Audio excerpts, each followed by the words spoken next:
verging wizard getting into trouble, so to speak. With that, yep. That's awesome. Yep.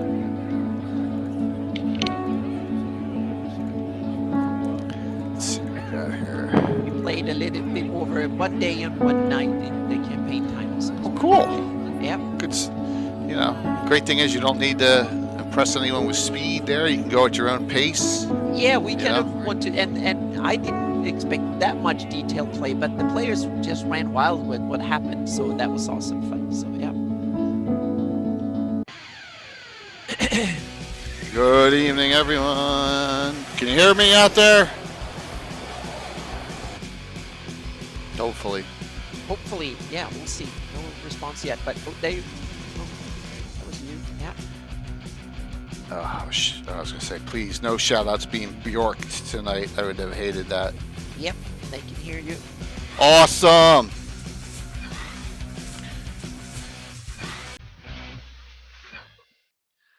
Yep. Good to hear it. Hopefully Yep, everyone's great. doing well. First stream of 2021 for us here. Get things rocking and rolling.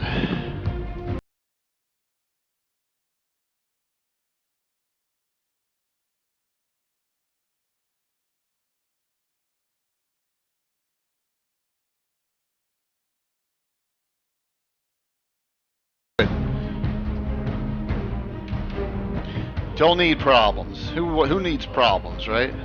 Yeah. Bry belly, what's that? What? Brybelly. Bry belly. It said on the show reel that go. Oh, Brybelly owns Stratagem and Wiz Dice, which yeah, Okay. it's like a corporate. It's the corporate holding Ah, of gotcha. them. Yep. Yep. I heard a lot of people got banged with snow. Not us, but it's cold. It's down in the 40s here. So this morning now it's like 50, and it's cold for being here. Down in the 50s.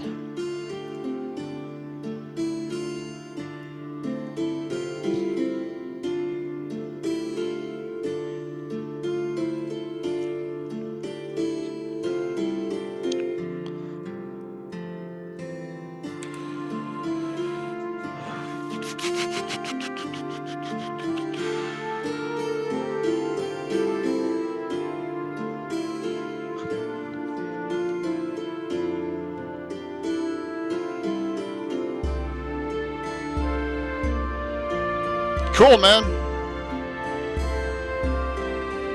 Gonna miss a lot of heretical discussion here, so just kidding. Watch for the surprise ad. Hopefully it doesn't shock you too much.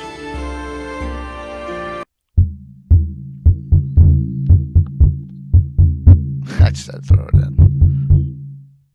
Enough of this shit. Give me the tongue. Thanks for the lick.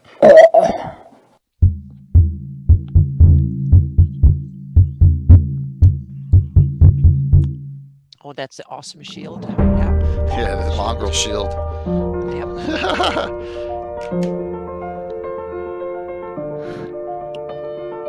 Hi, Brian. Thanks for Joe. Yep. Awesome. Brian's going to be donating some artwork for the St. Jude fundraiser. Ah, he was working on this morning. So yeah. Yeah, he said that he got an okay from Watsy, which is awesome. Yeah. I don't want to badmouth Watsy. I'm shocked that he got a response back quickly too, which is awesome. Yep.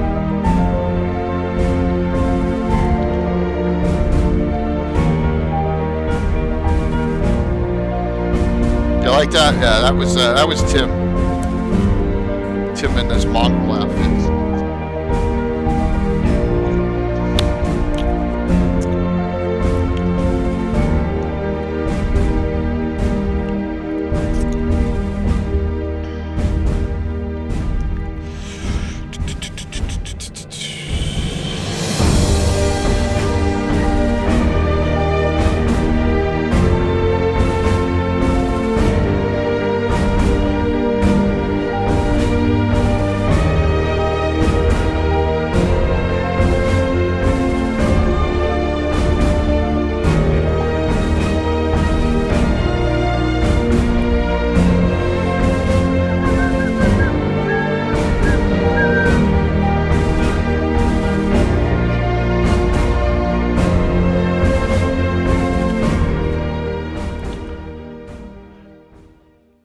to everyone, if I sound a little down tonight, it's nothing anyone's done. It's just I got to go back to work after being off for almost a month tomorrow. So that would do it to anyone.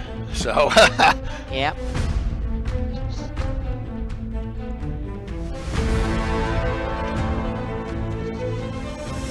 remaining positive here. Yeah. Yep. I have some awesome people in chat as usual. Yes. And yep. Hey, Mike. This will be a fun discussion tonight.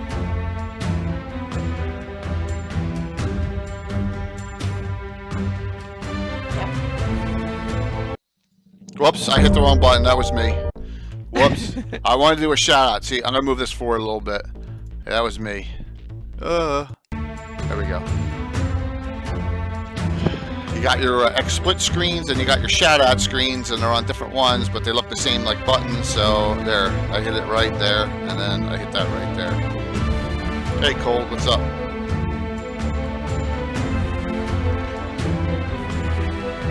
Blackmore.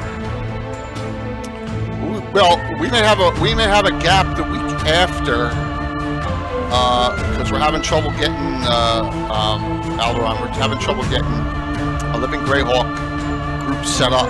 They were set for next Wednesday, the 13th. So let's keep that in mind. Maybe we can do that. That may be a good time to do it.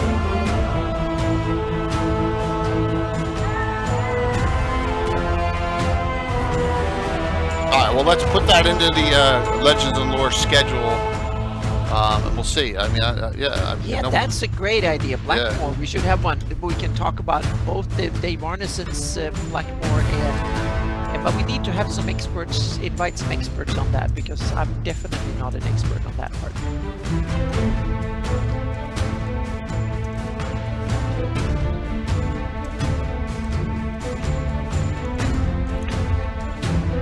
What did I do for Tolkien's birthday today? I watched football and took down Christmas decorations. That was about it. And prep for this, and prep for the week, and prep for the fundraiser, and prep for GaryCon, and did a lot of, yeah. So, yep. Awesome. But thank you for that 16-month sub, my gosh. Oh, wow. Yes.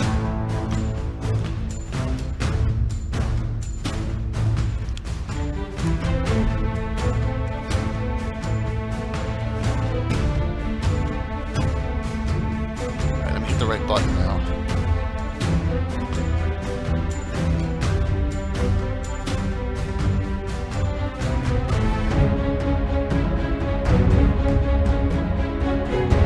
Got the nice 41 twirling it now instead of the 40. Yeah.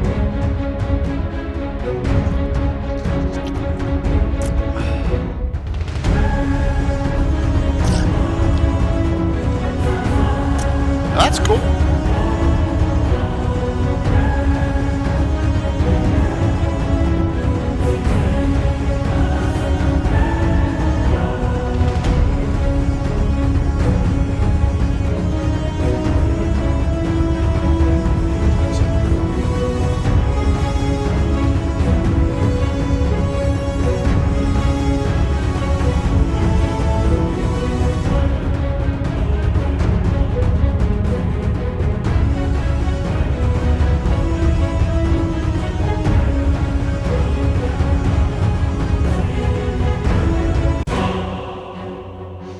Tonight,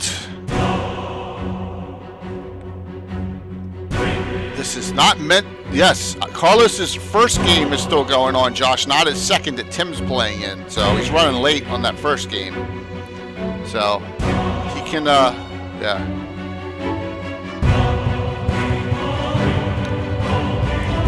This is not meant to be confrontational tonight, even though it may get that way. I don't know. But I can always use the excuse that this was Gary Julian's idea. So, and it was. Yeah, it's not my fault this time. I've been to blame for a lot of weird topics on this and stuff, but not this one. Thank you. Patrick. And Anna's too. Our Heretical Greyhawks. Yep.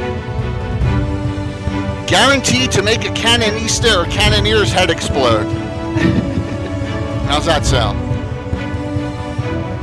I spelled Greyhawk wrong on this sheet. This page says Greyhawk. I missed an H. Let me see if I can fix it before we go. Oh, I did. I fixed it. Yeah. Boom. Yeah. Boom. Welcome. Good evening. Welcome. Happy 2021. Happy New Year to everyone. Yeah. John Birchfield, who was scheduled to be on, had a family issue arise. He may make it. Odds are he will not, but it's okay. Anna and I got this, right, Anna? Yep, we got it. We got this. So I'm expecting some comments and questions tonight about what you do in your own campaigns, what's different. So it was like, I don't know, a week ago, and I'm saying to Gary, it's like, I want to kick off 2021 after the Sly Flourish interview, which was the last one. I said, let's kick off the first Gabbin with a bang of some sort. And he goes, well, if you want to bang and you want to push out that, there was a lot of talk going in about all the heretical heresy stuff that you don't do in Greyhawk. We'll talk about all that stuff you do in Greyhawk. I was like, great idea. So thank you, Blood, for that. Let me hop up West River Rats too. There you go. So that's what we're gonna do, Anna, and this should be fun because this is meant as kind of what's the word? An analogy discussion, not meant to stick anything in anyone's eye, but to say, I did it. Yeah, here's and also the reasons. You can inspire others to go off the rails at times when they feel like it. So yeah. So hey, Bill. Because I think everyone who've been playing in Greyhawk and wants to play in Greyhawk for more than just running the modules, you need to go off the rails here and there in order to make it the way you want it. So and that's the thing. You want to. It depends on a lot of things. It depends on where you were when certain publications came out. It also depends, and this is not a slap at anyone. Don't take this the wrong way. It depends on if you have money, right? Because you may not be able, back in the 80s and 90s, there were no PDFs, right? There was no internet. So you had to get something. Okay, and thank you, Patrick, for that first 2 resubs already and a gift sub for 2021. And thank you. You had to buy the full publication. You know, I mean, there are some. I'll admit, when we couldn't find it for years, I had a photocopy of Tim had the original Fortress Elendar. There was no eBay. There was no. So I had a photocopy of Fortress Elendar until I could find one about 3 years ago. So that happened. But we never. I always wanted my own books, but books can be expensive too. So And there's another constraint that might be for some DMs that want to run their campaign is time to invest in it. Meaning I'm in the position that I can spend hours and have to spend hours on reading about the setting, and I can kind of use those hours not only for my mapping but for running my games. Meaning I can figure out what that little town on the map, what all the lore about it, and then try to incorporate it in my campaign. But a lot of DMs, they just want to run something fun, and then they run a module, and then they want to expand on the modules that just do things they think is cool and their players think is cool. And then 2 years later, they realize they read something and someone tells them, no, there is something written about it, then you screw that up. And I've done it. I think every one of us have done it. We've invented things and done things in our campaigns that we later get to regret because we find out, or someone tells us that's not the public truth, so to speak. And so I was thinking about this too, Anna, and I'm like, I said this on multiple shows. I miss that in a way, and Bill's going to say immediately, no, you don't. I guarantee you, assess our score, and you'll see, no, you don't on the screen. I miss that I didn't get to participate in Living Greyhawk at all. Yeah. I don't miss what happened to published sources from Living Greyhawk because it's all over the place, right? Yeah. I mean, there's stuff that happened in one region and others, like, your head will explode, and it probably is important to you where you played, but probably not as important for to you for other regions, and that could be an issue. Carl's just finishing up the first session now. Cool. Well, Awesome. we Yeah. will raid. We will definitely raid back into him, hopefully with a very large audience, which is really good to hear. But thank you all for coming on tonight, and thank you, Scott, for the resub, and thank you for the Othello, and thank you, Canadian, and West River Rat, and oh my God, my brain just shut off. And Blood Wild, all for resubs and gift subs and all. It's fantastic. Yeah. No, we're just starting. We are starting. Carlos has another game at 9 p.m. The ever mysterious Tim is playing in it, and we will raid into that. So we'll only be a half hour 45 minutes at most into him into that game. So it'll be a really cool discussion. Okay. Yep. So I'm gonna have some stuff scrolling on the screen, and this is meant as sarcasm a little bit for Heretical Greyhawk. I hope you all get that a little bit.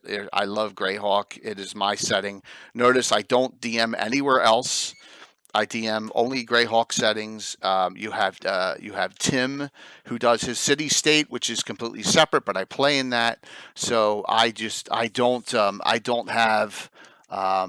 have an interest in any other setting anywhere. So this is mine. But things have come about when you are a kid, and you are starting at like I don't know, 78. I'm 11, 12 years old, and I have the Prison Edition, which is the Chits a basic set.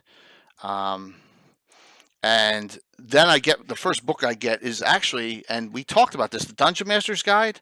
The Dungeon Master's Guide is not a book for the novice player, because it is kind of confusing and a mess, right? Mhm. This book is all over the place. It talks about bell curves with dice. It talks about all sorts of weird things up front, and there's a lot of miscellaneous data in it, but it seems to be all disjointed. So this was not the easiest thing for me when I got this to absorb. But then once you get the player's handbook, and you get some other things, then it gets a little bit easier for having that first edition. So I'm going to go back to the beginning and talk about the glossography. Comes out, I guess, 1980. 1980, the glossography comes out. There was a little bit before that. There's some discussions before that on things, but what's the coolest thing you can do when you're a kid? Wreck things. Yeah. Yes, like living Greyhawk. I'm sorry. Yeah. Have big wars, right? Mhm. So Yeah, you have wars big wars. Yep. And we start off in the Sheldamar Valley, and that's where I've always played, and everyone knows this, that I am a yes, Linda Carter and Farrah Fawcett. Oh my gosh, yeah, and that was the era for we have Wonder Woman and Miss Universe, Linda Carter, Farrah Fawcett. Farrah Fawcett was only on Charlie's Angels for that one season too. A lot of people don't realize that. And then there's Suzanne Summers. There's a whole bunch of them. So we're playing, and it's the Monty Hall era of us playing. You don't know what we're doing. The characters are high level, and Alan has a 22nd level cleric, and we all said all our characters. We all named our characters after ourselves. We had no idea. And back we when we were like in our teens, they all fought the Battle of Emberty Meadows, because you always put yourself in the middle of importance at that time. Yep. So what did I do? I had a big war between the Sea Princes and Keeland. A land war, which was a surprise.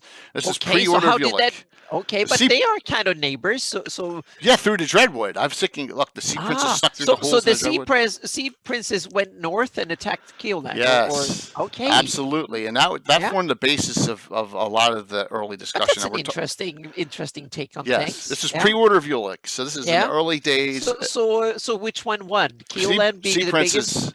Sea Princes occupied Keeland for like a year and a half. The whole of it? About a half of it.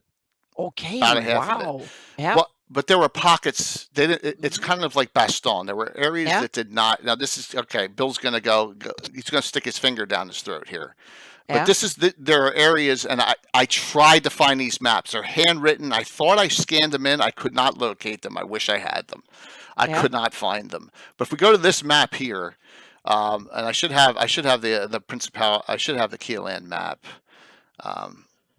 So these are all old ones. Selene. Yeah, Cold Steel Penguin. I think you're right. I think that was some battle with at Westkeep and stuff on yeah. Very possible.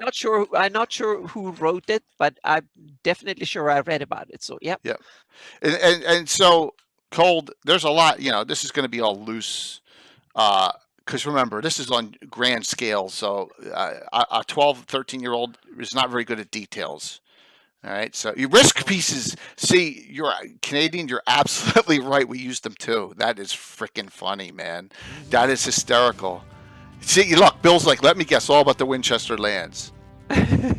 Yep. So, someone just did an alert that did not come up because I had it behind. So, Crow, thank you for the host there. I'll redo that one. All right. Of course, Bill, if you look at this map up near.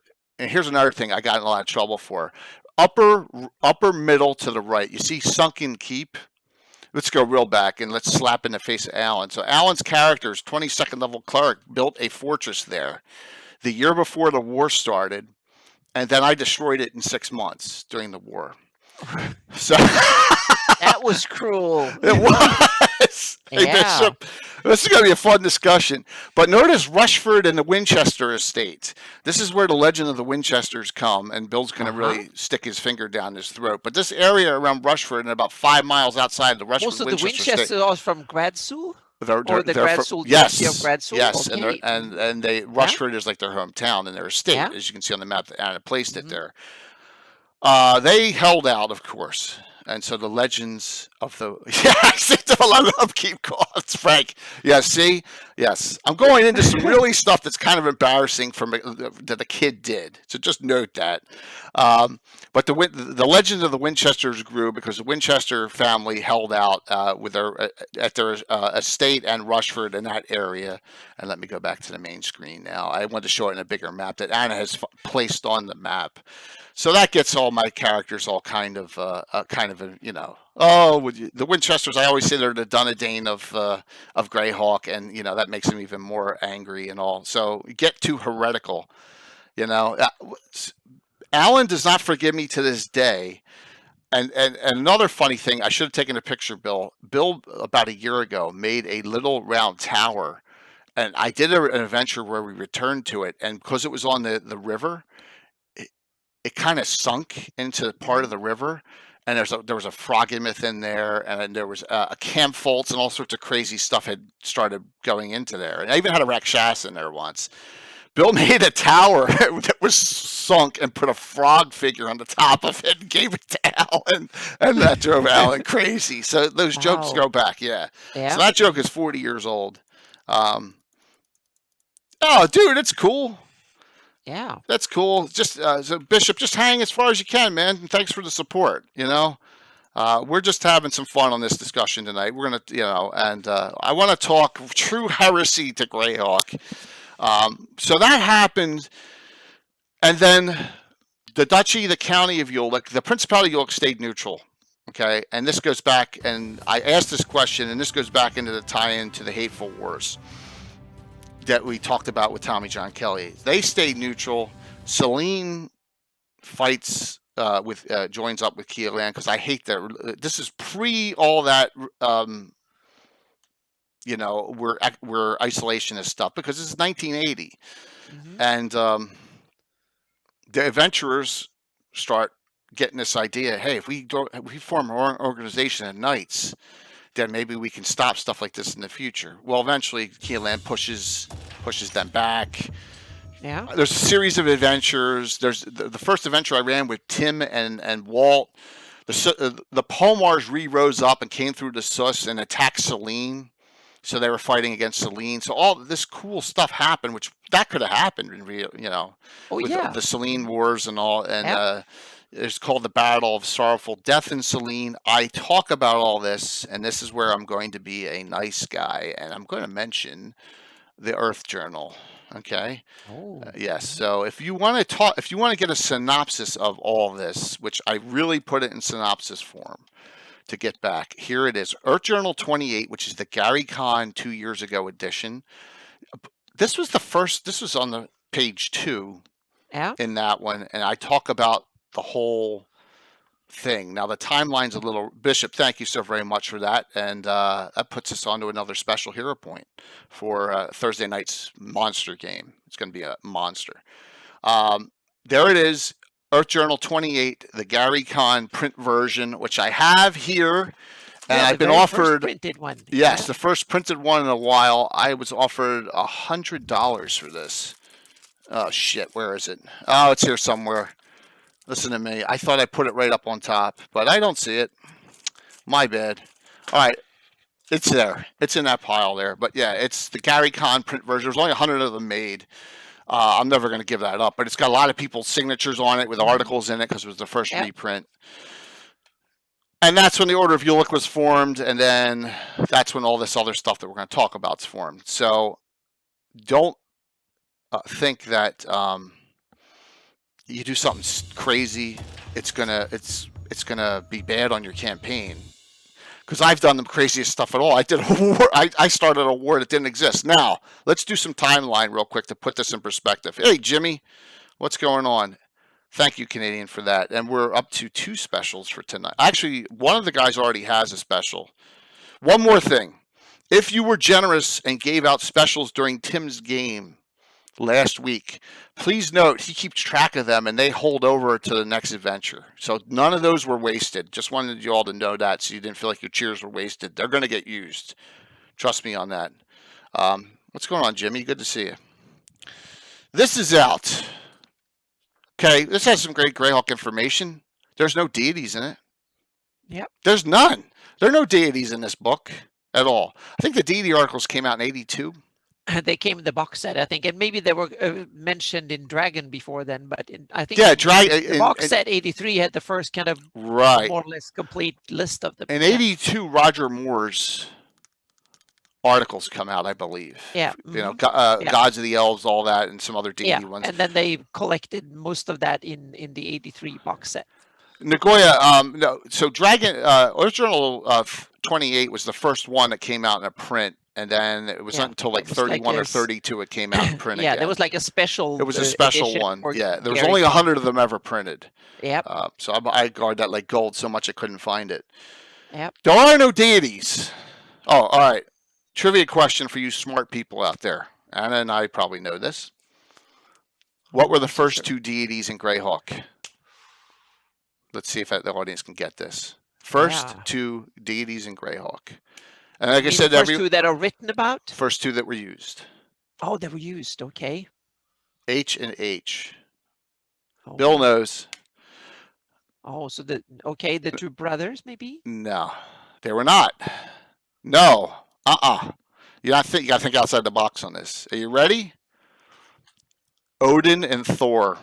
Oh. Okay. So Gary's playing with his group, and they don't have any deities written up. So they go to Norse mythology. Odin and Thor are the first 2 deities used. Yeah. So let's go to this, and of course I'm going to bring up I'm not going to flaunt the. Yes, Thor and Odin rocks absolutely. Here it is, first edition, first print, worth 0 now because it's such a mess. So here's my predicament. You have 1 deity for every demi-human. That doesn't leave a lot, right? You have all these other cool pantheons in here. I don't have any Greyhawk deities yet. So 1980, 78, 79, 80? Yeah, you started using the pantheons from there. Yeah. I guess that was the idea. That's why they had that book printed. So that Corellan's in here, Groomsh is in here, Rilthane Ralphil, 1 for each. Oh. Stop that. 1 second. I forgot again, because Troller Games is kind enough to extend our giveaway. Oh yes, 2 more $30 gift certificates. Okay, from Troller Games, everyone is free to sign up. My bad for not starting it up. There we go. That should start it up there. Alrighty. Cool. Yes. Let me put that Crow host up there too. So. Yep. We had an affinity for. It was all over the place. Alan had a character worshiping Chung Kul, which was, I guess, China, because we just picked out of this book. There was someone worshipped Dawnblast the Justice Maker from Melnibone back in the day that I remember, but mostly it was 3, and it was Finnish, Norse, Celtic. Were the 3. Yeah. And that is where part 1 comes up in the true heresy here is, what deities are in my campaign? All right. And you probably saw the beginning here. There were some different ones. And the first one, and let me turn off the scroller here.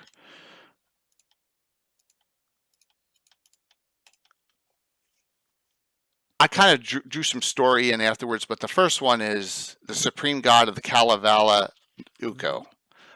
Ukko is a deity in my game to this day. The idea behind Ukko, and I don't know if this makes any sense, but it does for us, is that Keeland is not a fan of Heronius. Heronius is a deity. Heronius and Hexter are deities from the Gaelic Kingdom.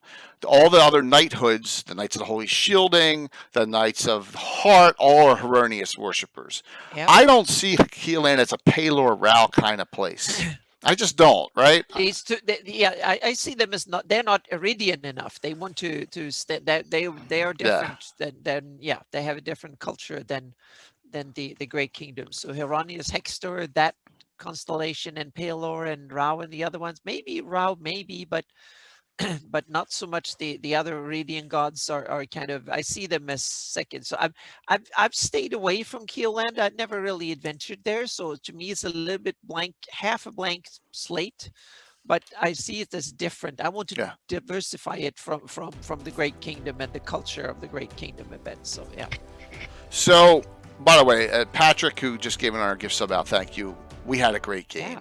We had such a great game. All right, this is not Jay's head blowing up, but maybe it is. At the end of the game, Carlos said to me, which really was really kind of him, you played the best magic user I've seen played in years. And I really wanted to say thank you, and that meant a lot that Carlos said that. We had a blast during his fundraiser. Hopefully everyone gave. We're going to keep on giving, and we're going to raid in this large audience into there. Oh, we're going to get there, Walt. You got to hang in there. All right, so the Supreme God of the Kalevala is the deity of the Winchester family to make them even more different again. So Ukko, and I have the specialty priest of Ukko written up. I have priest of Ukko in my game. Ukko is one of the knighthood main deities. He's lawful good. Plus he has the coolest thing there is, the Air Maiden. And who doesn't want an Air Maiden or two in their game, right? Thanks, Longshot, for doing that. So if you believe, Carlos, you're so cruel, Bill. So, Air Maidens, of course, are similar to Valkyries, but they're a little different. And Air Maidens are just a great, I just love the story in here. So there you go. Ukko is one. Next one, deity that is not a Greyhawk deity, that is a main. We have not eliminated a single Greyhawk deity in our game. They all exist. Please, this is extra. All right? These are extra in.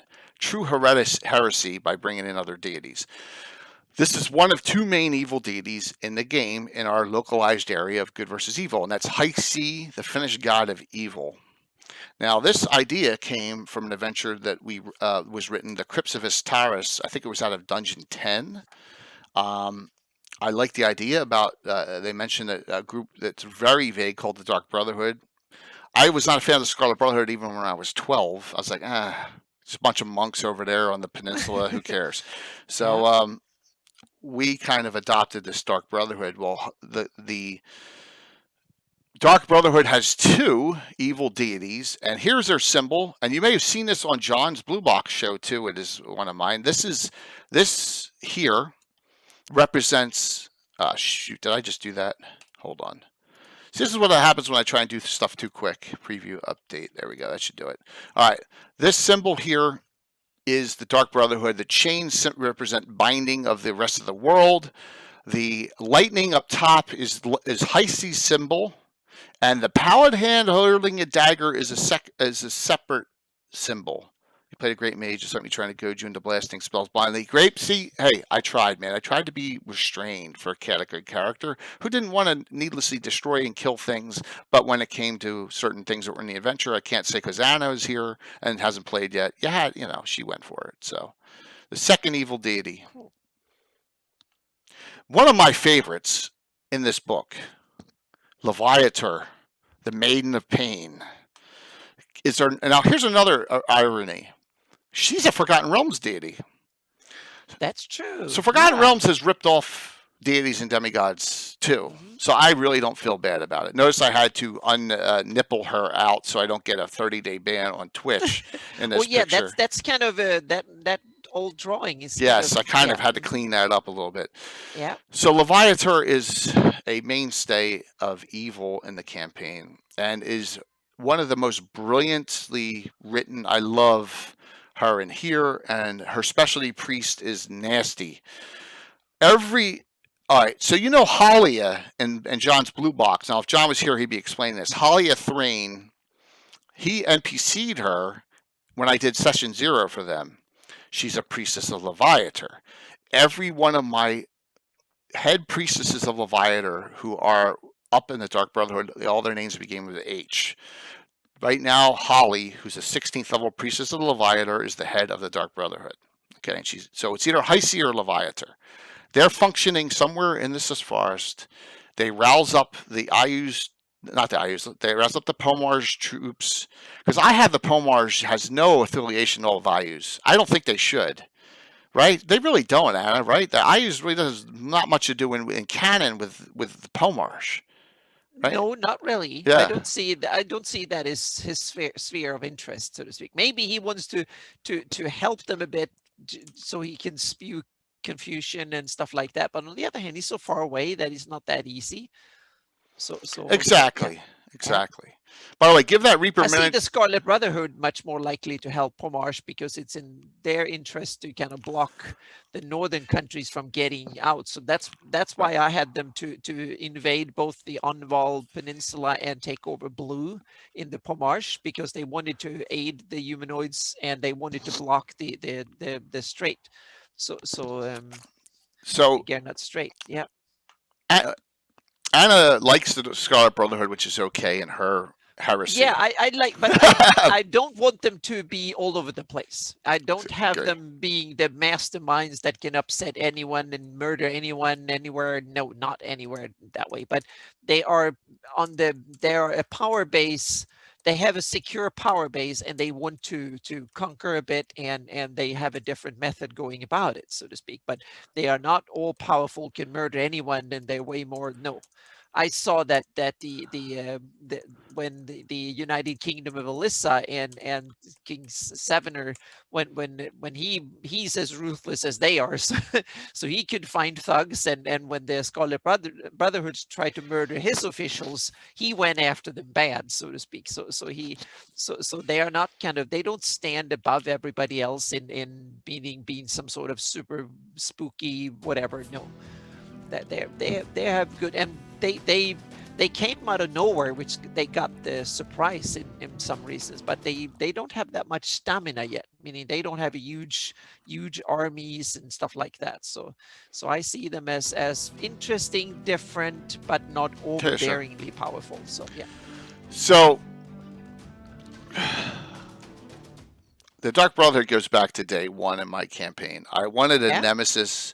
There's no Ayus the evil. There's no armies of Ayus. Ayus is up there, right? And Ayus is kind of missing too in this glossography. They don't know what's going on with him. He was only written about up there. He was not. Yeah. He was something that later Card Sergeant and others blew him out of proportion. So exactly. Thank you. The big villain. Yeah. So I don't have a villain. So the Dark Brotherhood becomes my villain. The Dark Brotherhood becomes my villain because now I have Makarash, Makarash the Elf Mauler, right? That was my second baddie in my campaign. He kind of ran the Dark Brotherhood, and he was an army general type. He was predated Turin Deathstalker as a dual class fighter assassin, which Turin Deathstalker was. So this guy predates the mentions of Turin Deathstalker, which I thought was cool too. Yeah. But the adventurers always thwarted him. He was the first evil antithesis and the head of the Dark Brotherhood, and today it's Holly, 16th level priestess. She appeared in one stream when we did our invasion of the our Pomarsh fighting that we did about a year ago, and that's the last time she appeared. That's the figure I had Mike Disney paint for us during Greyhawk Con. She's going to come out shortly, even if it's just an appearance. So I'm going to use her shortly, but Sergeant Z is good, Cold. I'm just we're just saying that when you start a campaign in 1980 and you keep it going, you got all this shit that gets thrown at you, right? Yeah. So I don't have any deities right now. Here's another deity. Some of these are recent too. Okay. You're like, who the hell's that? By the way, Ilmater's another one who is Finnish and Forgotten Realms. I couldn't find any pictures anywhere. And that is the Gradavises, which is Mark's characters in the Shieldlands, where they're going on Thursday to the ruins of their estate, are all Ilmater worshippers. So Ilmater plays a role in the Knights of the Holy Shielding and all up there as a supplement to Heronius. So hopefully we will have a very nice guest on next week. It's either next week or the week after. The guy who wrote these 3 books is coming on, Eric Boyd. Okay. He kind of co-wrote this one, and then he wrote the next 2. So let's pull to this one. Now, does everyone know? Isn't Ilmater great? I mean, Frank, I love Ilmater because they have some special abilities in as a priest, and they are basically those that take the pain on, basically, right? Yeah, definitely a really good deity. Has this been had unknown areas of Greyhawk that opponents will take place homebrew? We can talk about that. So we can talk about that, Zenith. I'm more than happy to discuss open areas that I would recommend putting something. No problem. So hang in there, and we'll do that at the end. Yeah, they're great specialty priests. They're written up. There also can be the knight class we have too. So those are the 4 Finnish ones. Before we get to this one, Ukko, Ilmater, Heisi, and Leviather, all Finnish deities. You can throw in Freya into that mix. All right, Freya is another one you can throw into that mix that I have a specialty priest on. Nordic. Yes, but she was also worshipped by the elves. It said in the book, right? Cool. So when that came up, a lot of half elves worshipped Freya, along with Alana, but we didn't really have Alana yet. So Freya was another one. And we're like, oh, cool, one for the elves. Because all you had was Corellin, and you had Rolithane, the Sylvan Elf one. You didn't have any other ones at that time. So there is a third brother to Heronius and Hexter, Bill. Do you remember the name, Seshar Scorn? He'll be able to tell us. You could have come on tonight, too, man. I know John had to bail. He had a family issue. This Powers and Pantheon adds to the faiths and avatars in Forgotten Realms. Stratus, okay. So Stratus is dead, right? Correct? Stratus is dead. Thank you all for the generosity of everyone. Really appreciate it. I'm looking forward to a wonderful 2021 for the entire community, and Carlos is kicking that off right. Yep. So I like perusing through this, and Bill and I, and this is Bill's doing too. All right, depends on the article. Okay. Bill and I come up with a really cool one, and that's a picture of this female from Forgotten Realms. This is and it was she's a Tempest, general. Okay. LG brought him back. Imagine that, Assure. So we went with this one, and that's the Red Knight.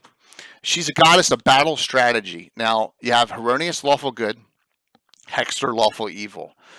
So, Red Knight is lawful neutral. And we wanted one for mercenaries. We wanted one for, tactical general types. And they got some pretty cool abilities. And Bill plays as a specialty priest of the Red Knight, a very cool one. And we just found out as not even maybe a cousin of Heronius and Hexter. We never even went into the detail. Or she came in when Mayhem came in. into the campaign, because no one has explained to me how the hell Maiden got in the campaign. And it's interesting because to me it sounds kind of Finnish too, and It does. It's a cool name that and she kind of comes in, and I see her as kind of I take it in campaign meaning I saw she was a paladin that became so powerful and popular and was worshipped, Maiden. and therefore Maiden, and so I have her as a character of that has been revered now so much that she's growing. Beltar. Yeah. Beltar is another Leonard. Yeah. But if you saw, I used I used Sorrel just recently on the party. So here's the Red Knight, page 44 of this. Okay, so there you go. You can look her up. She has really cool spells like Knight's Move, so she can basically do almost like a blink or dimension door move. It really some neat battle strategy. Fits well in our shield lands. Fits well. Even Greyhawk, it could fit well in Ernst, it could fit well anywhere. So Maiden is neutral good, I think. Cold, not chaotic good. I think she's neutral good. I'm almost positive she's neutral good. I think she's neutral good, but I'm not sure. But Red Knight is lawful neutral. Yeah, you can play her any good, I think. That's the important part, is the good part. Yeah. Yeah. So that's one that we've brought in from Forgotten Realms. All right? Non-Greyhawk, obviously. These are filling holes. Okay, there are holes that need to be filled in our game, and this next one. Yeah, go ahead, Anna. I was going to say, now you started up before you started up in the early days of Greyhawk when there was very little published material, and then you got more. But I think one of the few things, the thing that really started to stir up the content or the direction of the campaign is when From the Ashes came out 10 years after, or roughly around 10 years, almost 10 years after. How did you react to when you all of a sudden got, You're jumping ahead. Sorry, because we have to get to this first. Oh yeah, that's that came out 89. 89. Okay. Yeah, so I got all three, and I'm gonna and to say how this really threw the wrench in here. Palor Razor, it's a tough Loth is invading. One of the alternate material worlds, Loth is invading. See, that is a great. I like that. Asher. Thank you for that. She is a paladin of Palor from Candlespire Maldive. One of the alternate material worlds, Loth is invading in Q1. Perfect. Palor raised her up. Perfect. Okay. Great explanation. Very good. The other one I don't think I have a picture of next. I do have a picture. So, thanks, George. This one, you have weather gods in Greyhawk. You have some. Oh yeah, you have the both the origin and the soul gods for the winds and all that stuff. Yeah. But we love this one, and this one had a place in my heart from Baldur's Gate 2, and I changed the name. Well, it's kind of part of his name, but Talos is chaotic neutral of evil tendencies, bad storms, wrecks, all sorts of things. So we call him the Storm Lord in our game. So that's Talos. So we use another base deity from Forgotten Realms in our game. We just throw him in there because you have Osprey, you have Zerbo for the seas. You have I forget the one that's the god of like the winter. This one, Telcher. Yeah, that's it. Yes. Yeah. But he's Iridian. There's no mention of him until 3rd edition. Yeah. You know, really, there's no mention of him until 3rd edition. So we brought Talos in. And then, Talos is good. We got a couple specialty priests of them. So we used another one that we brought in. And that gets us through most of the deities that are different in our campaign. So let's see if we can move this forward here. Okay. Now we get to what you were asking, Anna. Yeah. 88. Great book. But that wasn't so much upheaval. That was more kind of added stuff to the setting as it was. Exactly. It was not. It didn't upset anything. It just added material to what was already there. I think so. So yeah. Exactly. So I'm gonna try and explain a little about. There's some deities in here finally, and they have their spheres, and I'm like, this is when my first idea. Yeah, second edition. That tied into the rules of specialty priests that came out late in 1st edition. I think. This came out late in first. It says compatible in 2nd edition. So second is just exactly. It was just beginning. Yep. So you got Ula in here. You got a lot of the main deities, but you don't have them all because they rushed this book. But they had great spells. So nothing's happened in the campaign yet. Exactly. It just adds Right. tidbits and little cool information. One Then year. comes the big one. Yeah. Well, 1 year later. Yep. Now notice this is my shrink wrap copy. Free City of Greyhawk box set. I still say it's the number, and I know a lot of people hate the map in here.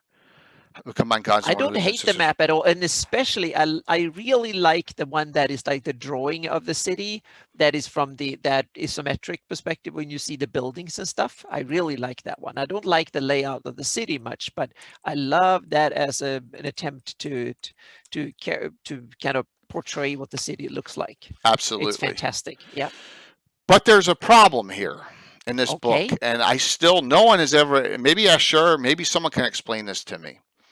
All right, this Free City Greyhawk box set, I still say is the top reference they've ever done of all time. Just my personal opinion. Do I have pics of the maps? Of the maps in here, I have all of the Anna's campaign maps running right there. I can throw some stuff up and find them. We can see while you're talking. I can see if I can find it. Yeah. So I have some. I have the City of Greyhawk map that everyone loves Malin's map instead because it's not. I did a discussion on Greyhawk, and I probably could find it. The Greyhawk City. Remember, you have the color map and you have the other map here. One sec here. I know exactly where it is, and I'll throw it up on the screen because if Anna shares it, Okay, good. Yeah. Anna will crash the stream unintentionally. Yeah. You know, we don't want that to happen. It happened I thought twice. I I had think, or something, 3 times. Here's one of them. Here's the Greyhawk City map. Okay. Yeah. And, and I think Malin's map is much yeah, better no, than it's that pretty one. spread out and wide. There's multiple. There's multiple things. This is the city. I'll cover my face. This is the Free City Greyhawk map. This is the one that shows the actual locations by number and all. There's a color map that's done that I love, but once again, everyone says it's not compacted enough, right? Stuff's not close enough together. It doesn't look like a medieval city at all, Right. and it's not integrated into the terrain much or the river or anything like that. So yeah. So here's the number one issue. You ready? In here, all of a sudden it says the Homeland Society has taken over all the Shield Lands. And I'm like, where the hell did that come from? It's in here because there's no mention of it anywhere else that I could find. I couldn't find it in Dragons. There is one reference, but there is one reference that comes, I think it's described somewhere in Dragon originally, and then it's rewritten in Living Greyhawk. Guess there is that before the Iusian invasion, the Bandit Kingdoms and Horn Society banded together to fight Shieldlands, but they didn't succeed because the Shieldlands was still there for Iusian invasion after. Where was that reference? That was in Living Greyhawk is referenced. So it's after the fact. Oh yes, yeah, but I think I don't think they made it up for the Living Greyhawk Gazetteer. I think that was something they referred up, but I'm not sure about that. I just know that it's in the Living Greyhawk Gazetteer when they wrote about the history of Shieldlands. So this is 1989. Yeah, and Living Greyhawk's 2001. That's 12 years later. So the interesting thing is that someone wanted to get rid of Horn Society back then. Yeah. Well, in this one, you have Valderesa and you have Archer Jakartai in Greyhawk City. Yeah. Because their homelands of the Shieldlands. Poor Shieldlanders. Why everybody wants to abolish them? They're taking over. And I'm like, what the hell? We're like, where did this come from? Because it wasn't in Dragon. It wasn't in any other publication here. There was no, hey, DM, there was no description on it. It was nowhere. We're like, when did this happen? So we're like, that didn't happen. Okay. That's what we did because we're saying that didn't happen. So beside that, I love everything in this book. Now, 3 years later, comes the problem. And I held this off for... Bill, how many years? You came in when this book came out. When did I probably did this 6 years later. I didn't incorporate From the Ashes a year. Look at that, man. Thank you, DM. Thank you so very much. Thank you all for everyone hopping on the first one. Hey, Tom. Yeah, thank you. And I'm just, I know I'm babbling a lot, but I'm trying to get through some of the reasoning behind how heretical we are. So you have this first. Great book. Great book. Second, you have the well, I put that a little out of order. Second, you have the Free City Greyhawk box set. Fantastic, fantastic publication. I use it to this day for my base of my Greyhawk campaign and all the other things around it, all the lands around it. So thank you for the follow. Out comes this. Carl Sargent's From the Ashes. Yep. How did you react to that, and what did you do? Denial was the first phase. It's 1992. Yeah. Where do I start? Let's start with I see dead people. I'm just going to use that quote from that movie, I see dead people. I start going through this. There's some really good things in here. They expand on a lot of the mercenary groups that are in Greyhawk.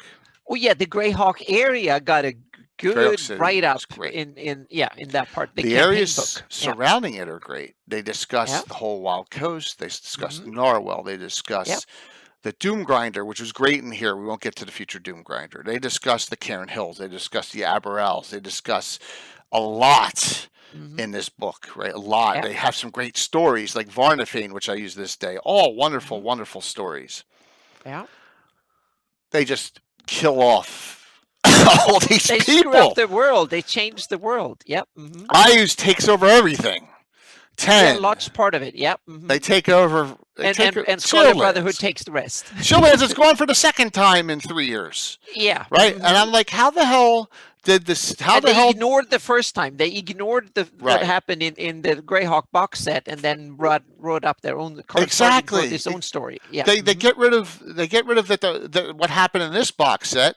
Yeah. And and they just decide in this box set continue. Yeah. They needed a continuance team that wasn't there. So yeah. My head explodes. They take over parts of Firendi. They take over all the Shieldlands. The Pomarge goes up the frickin' Wild Coast. And Highport and the Great Kingdom and Elrid and the Great Kingdom falls apart. And the Animuses show up, and I'm like, oh my god, how the hell am I going to incorporate this into my campaign? Now, mind you, my campaign is 12 years old. Yep. How many of you have a 12-year-old campaign going now?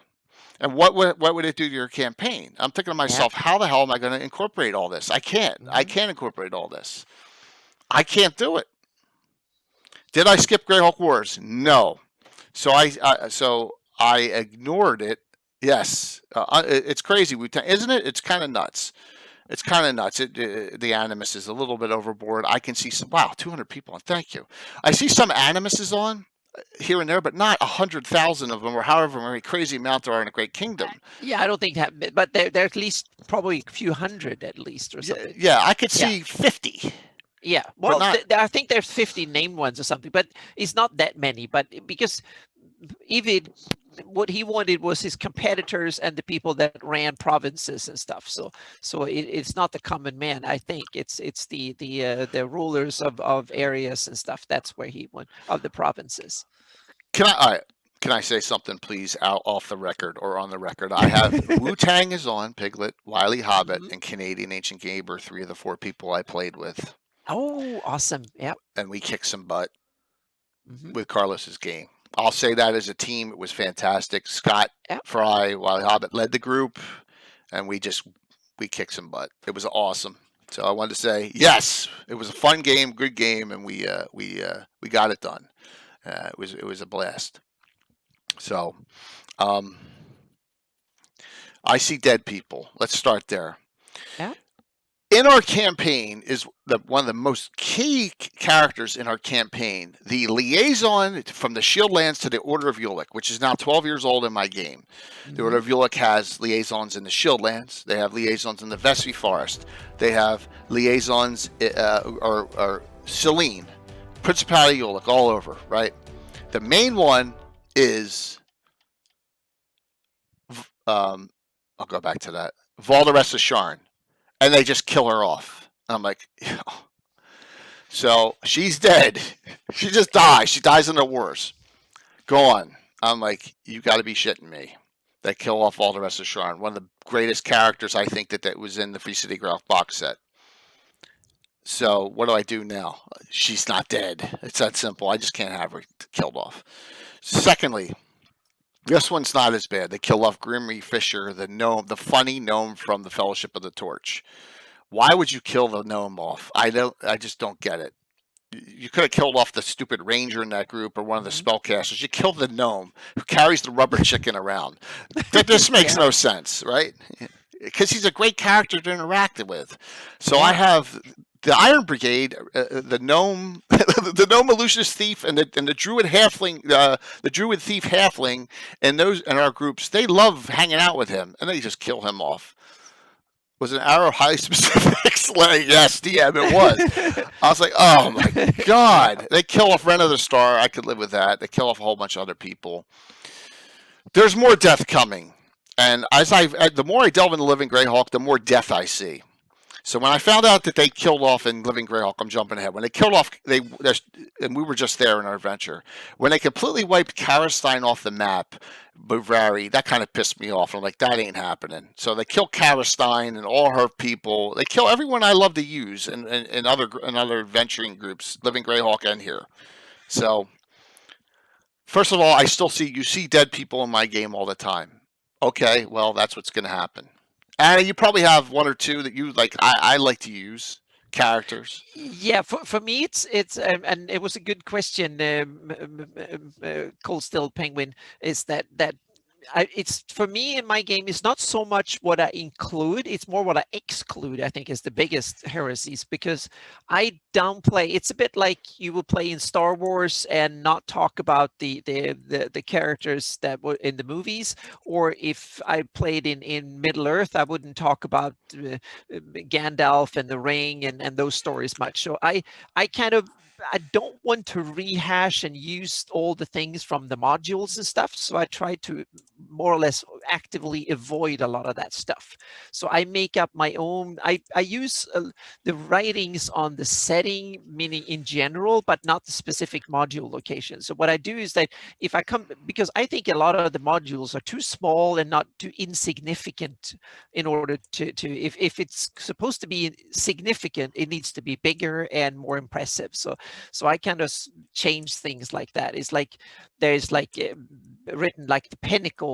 It's supposed to be a major landmark, and it's like 80 feet tall. Come on, it's like we live in the age of Hollywood big movies and big CG budgets. So it needs to be bigger than 80 feet. Meaning even a village might raise a monument that is 80 feet. Meaning if it's impressive across the continent, it's like a quarter of a mile high, or at least 10 stories high, or 30 stories high. It's meaning it's a bit more impressive. So I change things like that, meaning if a castle is a big and impressive, it's not that tiny little thing that can fit on a letter page in adventure. I beef things up that way. I make things that are significant, bigger, and more kind of cool. And I raise the population a lot of places that are like a little village somewhere. If it's very significant and of regional interest, thousands of people have probably moved there. So I kind of changed a lot of things like that. So and I downplay. I don't use the circle of 8 much, or I don't use the old classic modules or any of that content. So it's there. I don't deny it by any means, but I don't use it for my games. I don't run the modules as intended, and the places, I take places and characters and stuff from it, but I try not to intervene in all that. And it's basically history, because I moved on from it now. And for you, though, you do, and we'll discuss this, make some major changes that are completely different, and completely heretical. Like we were talking about, like Celine merging with the Duchy. You're looking absorbing. That's like as big as it gets. I do my but that has been a long time coming, because when the From the Ashes came out, I slavingly like, okay, I need to do this now. So we played through the Iusian Wars between Furiund and Ius. We had some great adventures and stuff. So it's not that, but I followed it. Now I feel old and wise enough and brave enough in this that I'm actually going off the rails and start changing gradually and slowly the setting into molded more into my own setting. And That's all I it also is. have it way less human centric than intended. The elves are more powerful than they are in the original setting wise. Which I like. Dragons are interfere more in politics and stuff, and there are a bunch of other monsters. I don't have that the deities had a pact in order to say that no deity can intervene in Greyhawk. I think that's bullshit. I don't think any of the good ones would trust an evil deity enough to have some sort of pact with it. I don't think that there was they had a peace conference where they discussed things afterwards. I agree. The Pact of Greyhawk's stupid. Exactly. I think it's so stupid because I don't think for a second the good ones are dumb enough that they would trust IUs with something like that. I'm going to piss one or two of you off. Yeah. You know how dumb it was? Who appeared 1 year after the day of 1 year to the day of the signing of the Pact of Greyhawk? Who appears in the campaign 1 year to the day after the signing of the Pact of Greyhawk? It's right in from the ashes. Then you know how dumb it is. Yes, I did Philidor shows up. Yeah. I'm sorry. Yeah. So I sorry, you got it, Calvin. You got it. Yeah. I totally agree with you. That So that is something I don't understand. I don't understand that. Yeah, I think but that's it's okay. complete stupid from my point. I know you do. That's why I said that. Yeah. Please note, this is not arrogance. This is we're just having fun. This whole discussion is kind of analogous with. But it your also homebrew. depends on if something makes sense or it's stupid. Exactly. Depends on how you want to run. Exactly. That's all this discussion is about. Do it If yourself. If your Greyhawk functions a little bit different than mine, certain things that are stupid in my campaign might be perfectly sane and the best, smartest things to do in some other campaigns. So yeah. Kane, you make a point that there should be a lot more undead roaming around. I agree with that, and there are a lot of undead roaming around the Great Kingdom, but you know, in other areas, and there's a lot in my Shieldlands game that's too. One of the other things is that there are hardly no graveyards in my Greyhawk, because most cultures realize it's not a good thing to bury dead that will come and haunt you and kill you at night. So they don't. They burn their dead and spread the ashes. So to make sure that and then bless the ashes. So most cultures don't. There's hardly no graveyard, so to speak. Some of them do, but most of them don't. The old Flan what they did was that they put them in a pit, so that way they can and they can use it, and that was some of what the Horn Society and stuff were for originally. So, Greyhawk Wars, where they start 581 supposedly. Yeah, something like that. And then went on to 586, I think. Okay. It was. Yeah. Not with me, because I was already past that. 582. Yeah, no, it was not 86. Hang on a second. I think it was 581 to 583. Yeah, something like whatever that. it was. Yep.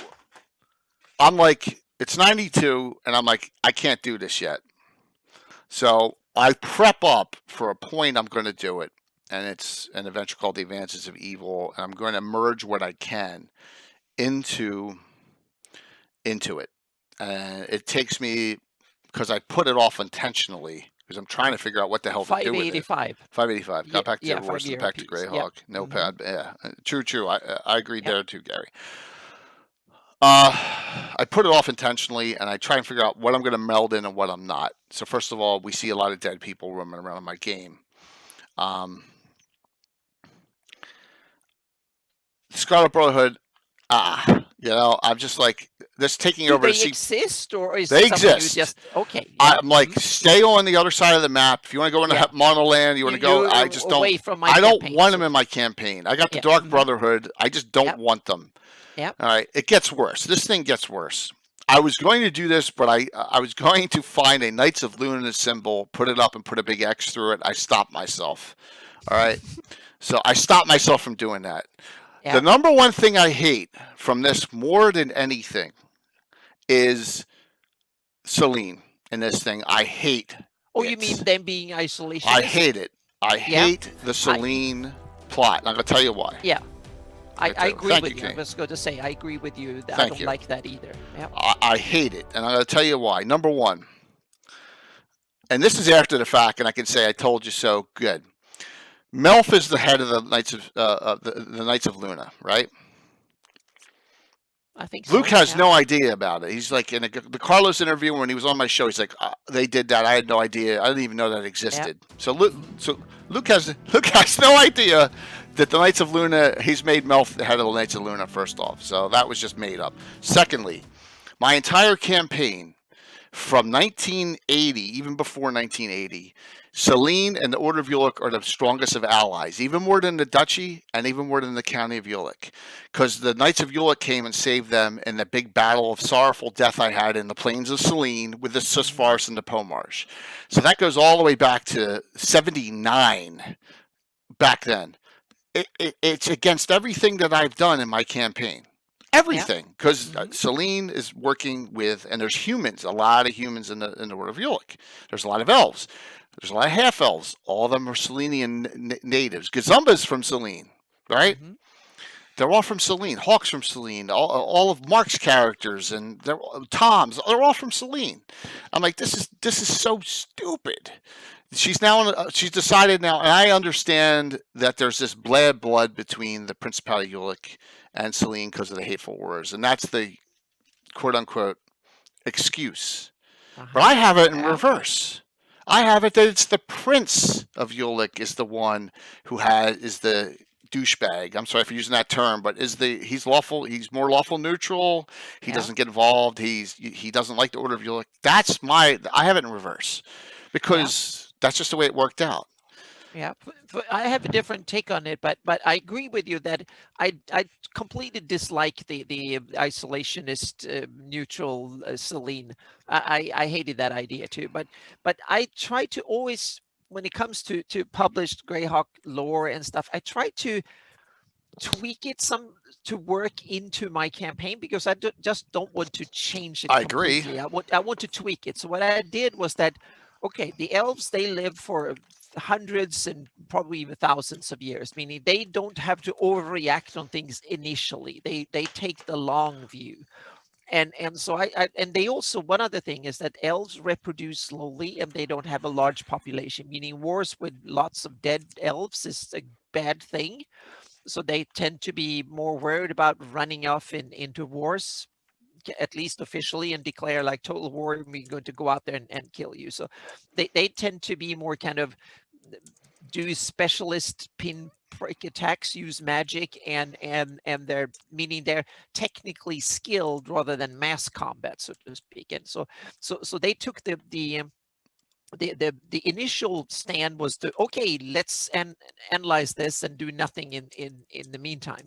And what they did was that then that became the official policy, but unofficially they started using their vast resources in magic and some economic resources and contacts and stuff to start helping the good guys in Furundi, in everywhere. And that way they brought, so everyone kind of knew unofficially that what they were, but officially they were kind of, their official policy didn't catch up, and they formed these, and like Knights of Luna and others, they started being the secret doers of good, so to speak.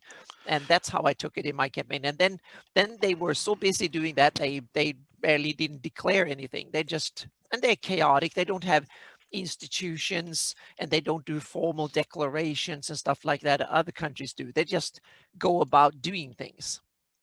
And that's what they did, and they didn't declare anything. They just kept on doing it. And that, in my campaign now, after the war, decade after the war, have brought them so much goodwill that all of a sudden they can invest that in expanding their horizons, so to speak. And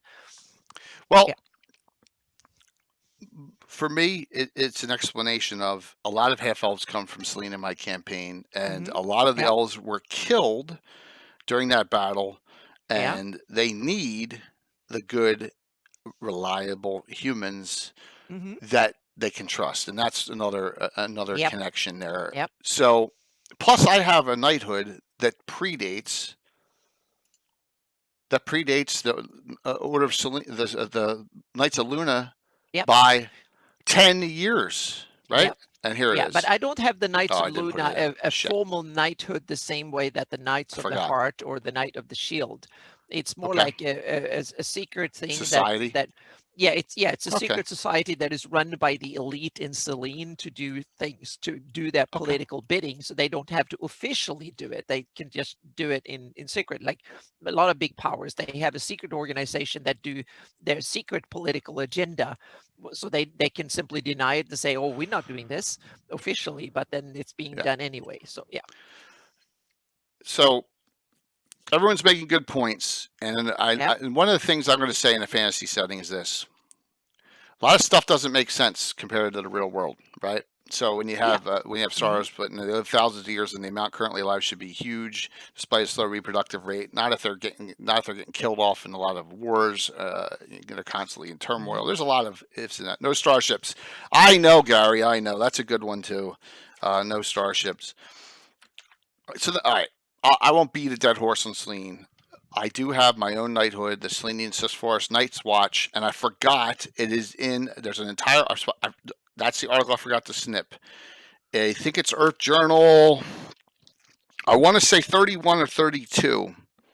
30, 31, or 32. My Selene Sysforest Night Watch article is in there, and it goes over the history of that knighthood that is in Selene. There's only, by charter, there's only 12 members.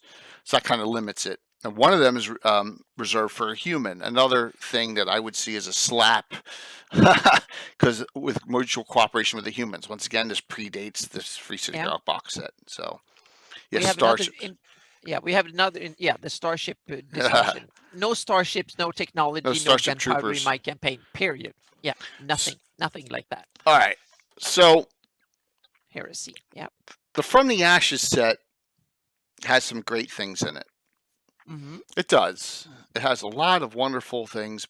I'll tell you an example of some characters. Bladestorm's in there. I love her. I use her to this day in Narwhal. Fantastic character. The 3 stage characters in there are wonderful. The discussions on this article, this is not a journal article I wrote, is fantastic. That one I'll talk about in a bit here. We'll go back to the Shieldlands and some other fun things. So this is on my Free Swords of Greyhawk City article I did in Earth Journal, and I talk about there's Fellowship of the Torch, and the ones are next to the canon ones. Corellan's Arrows, Fighters of the Light, they're all mentioned in most of them in either the City Greyhawk box set or they're developed more From the Ashes. But there's no detail on anyone but Fellowship of the Torch. So I wrote up the more details on them. I wrote up exactly on the background. Like, for example, Corellan's Arrows. Here's all the members, all 6 members of Corellan's Arrows with their races and classes, and they interact. One of Bill's characters, actually, Bill's character Marcus, had a relationship with Shayla Veston for years, but he got tired of her because she had the blue tattoo on her head. Too bad. That's what they have. They have that blue tattoo of the arrow on their forehead. They're little militant there. Fellowship of the Torch. They're all worked up and modernized. Notice Grimmy Fisher's on the list. He's not currently dead. And so I've developed a lot of the City of Greyhawk beyond what was written, and there's a lot of adventuring groups that are mentioned in From the Ashes, which is a fantastic work by them. But there's, like I said, there's stuff I can't stand. I can't. The one thing I really love here's the number one thing I think I love more about From the Ashes. Do you personify the Scarlet? How did you? No, I just left it. Canadian, I'll talk about that again in a second for you. Let me try and find where we are here. I'm trying to. All right, so we'll talk about that too. The number one thing I love, one of the things I love about is from out of nowhere. I guess Carl Sargent got this idea because he could have done it with St. Cuthbert too, but he decided to do it with Fultus. Fultus's worshipper's alignment, or Fultus's alignment in the old books is lawful good, but in parentheses, lawful neutral. Yeah. So he goes, let's take it to the extreme. Yeah, he ran with the neutral part. And makes these lawful neutral crazy zealots. Yeah, but I think it's kind of cool. It's interesting. He made a neutral cult, and I think it's really cool. Yeah, almost borderline evil. So he did, but he did ignore previous canon because the glossography and in the Free City Greyhawk box set, it's not just Fellowship worships in the Theocracy of the Pale. There's other deities worshipped there. He Yeah. completely ignores this and makes it a one-state theocracy. But I kind of like it.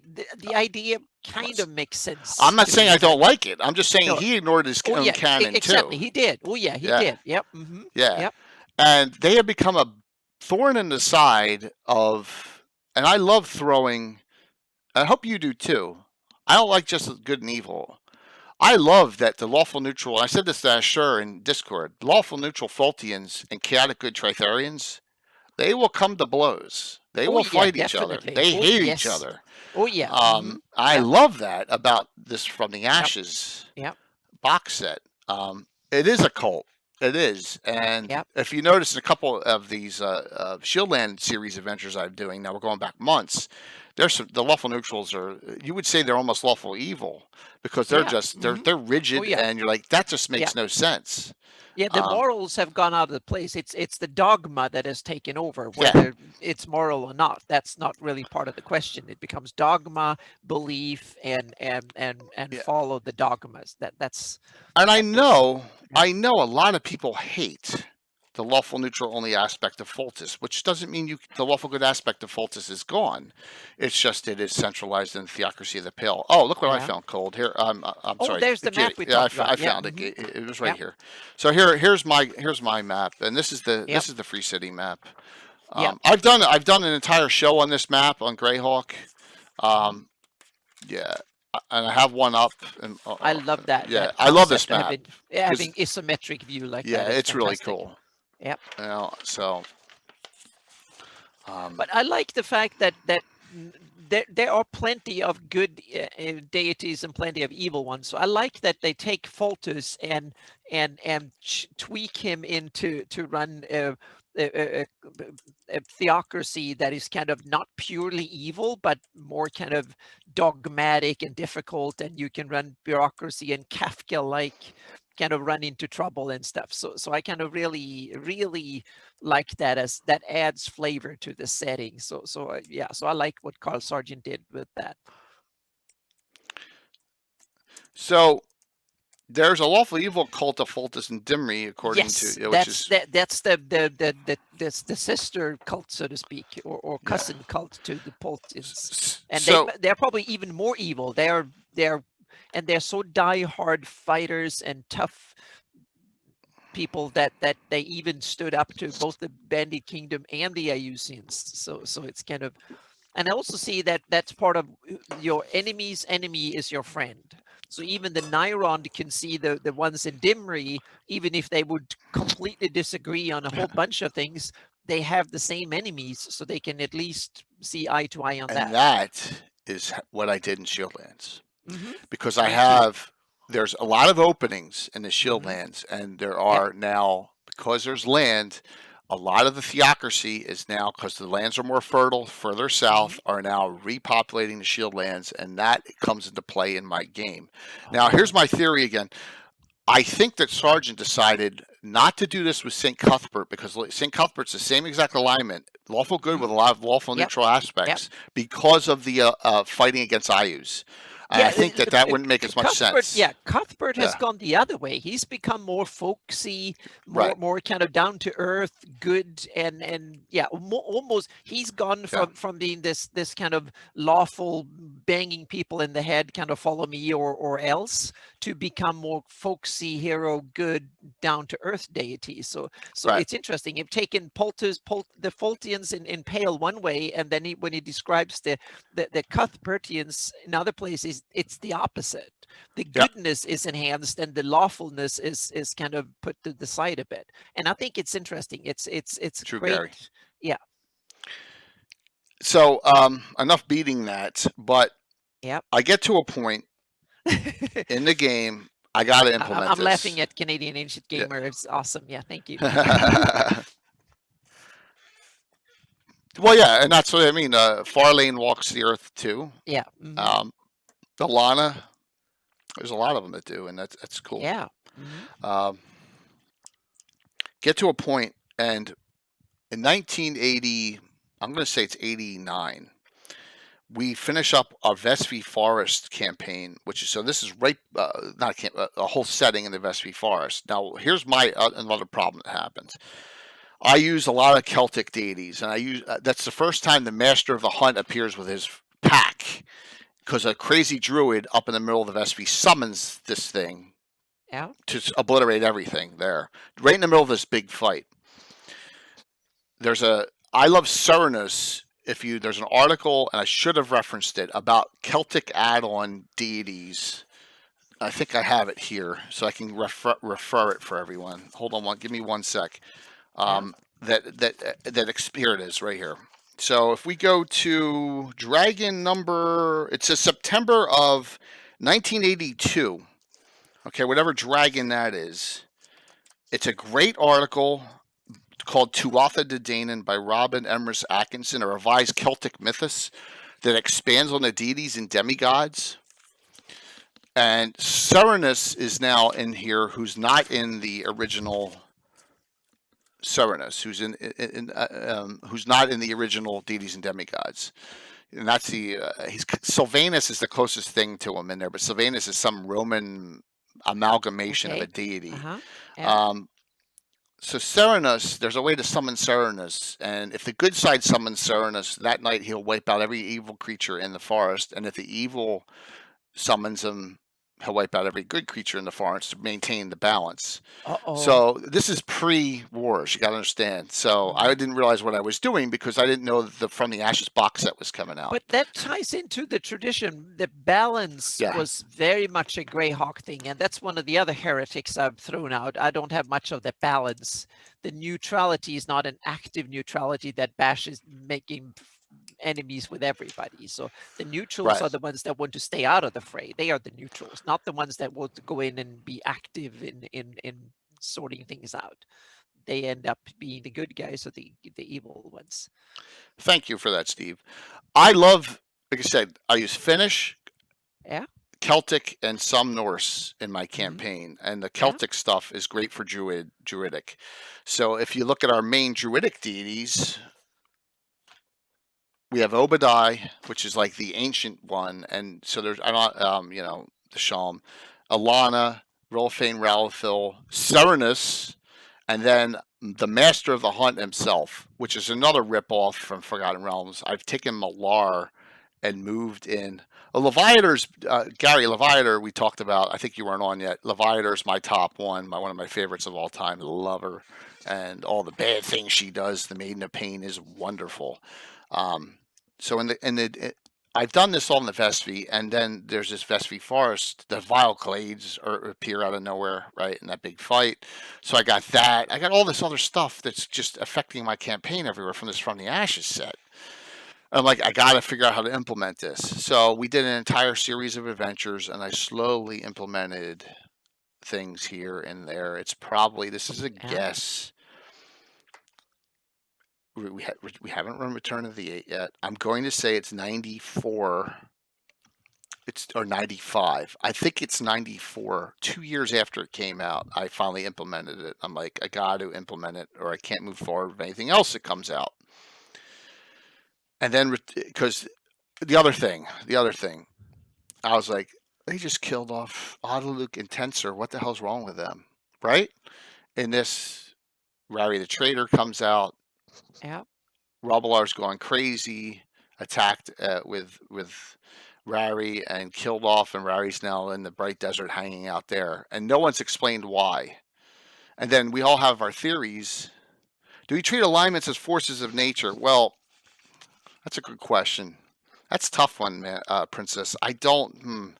I treat alignment, neutrality is very tough, and so it's a very, very tough thing to make. I do. I do to a degree, because I see that you have positive, negative energy. That was go back and watch the episode when I talked on my seminar at last GaryCon.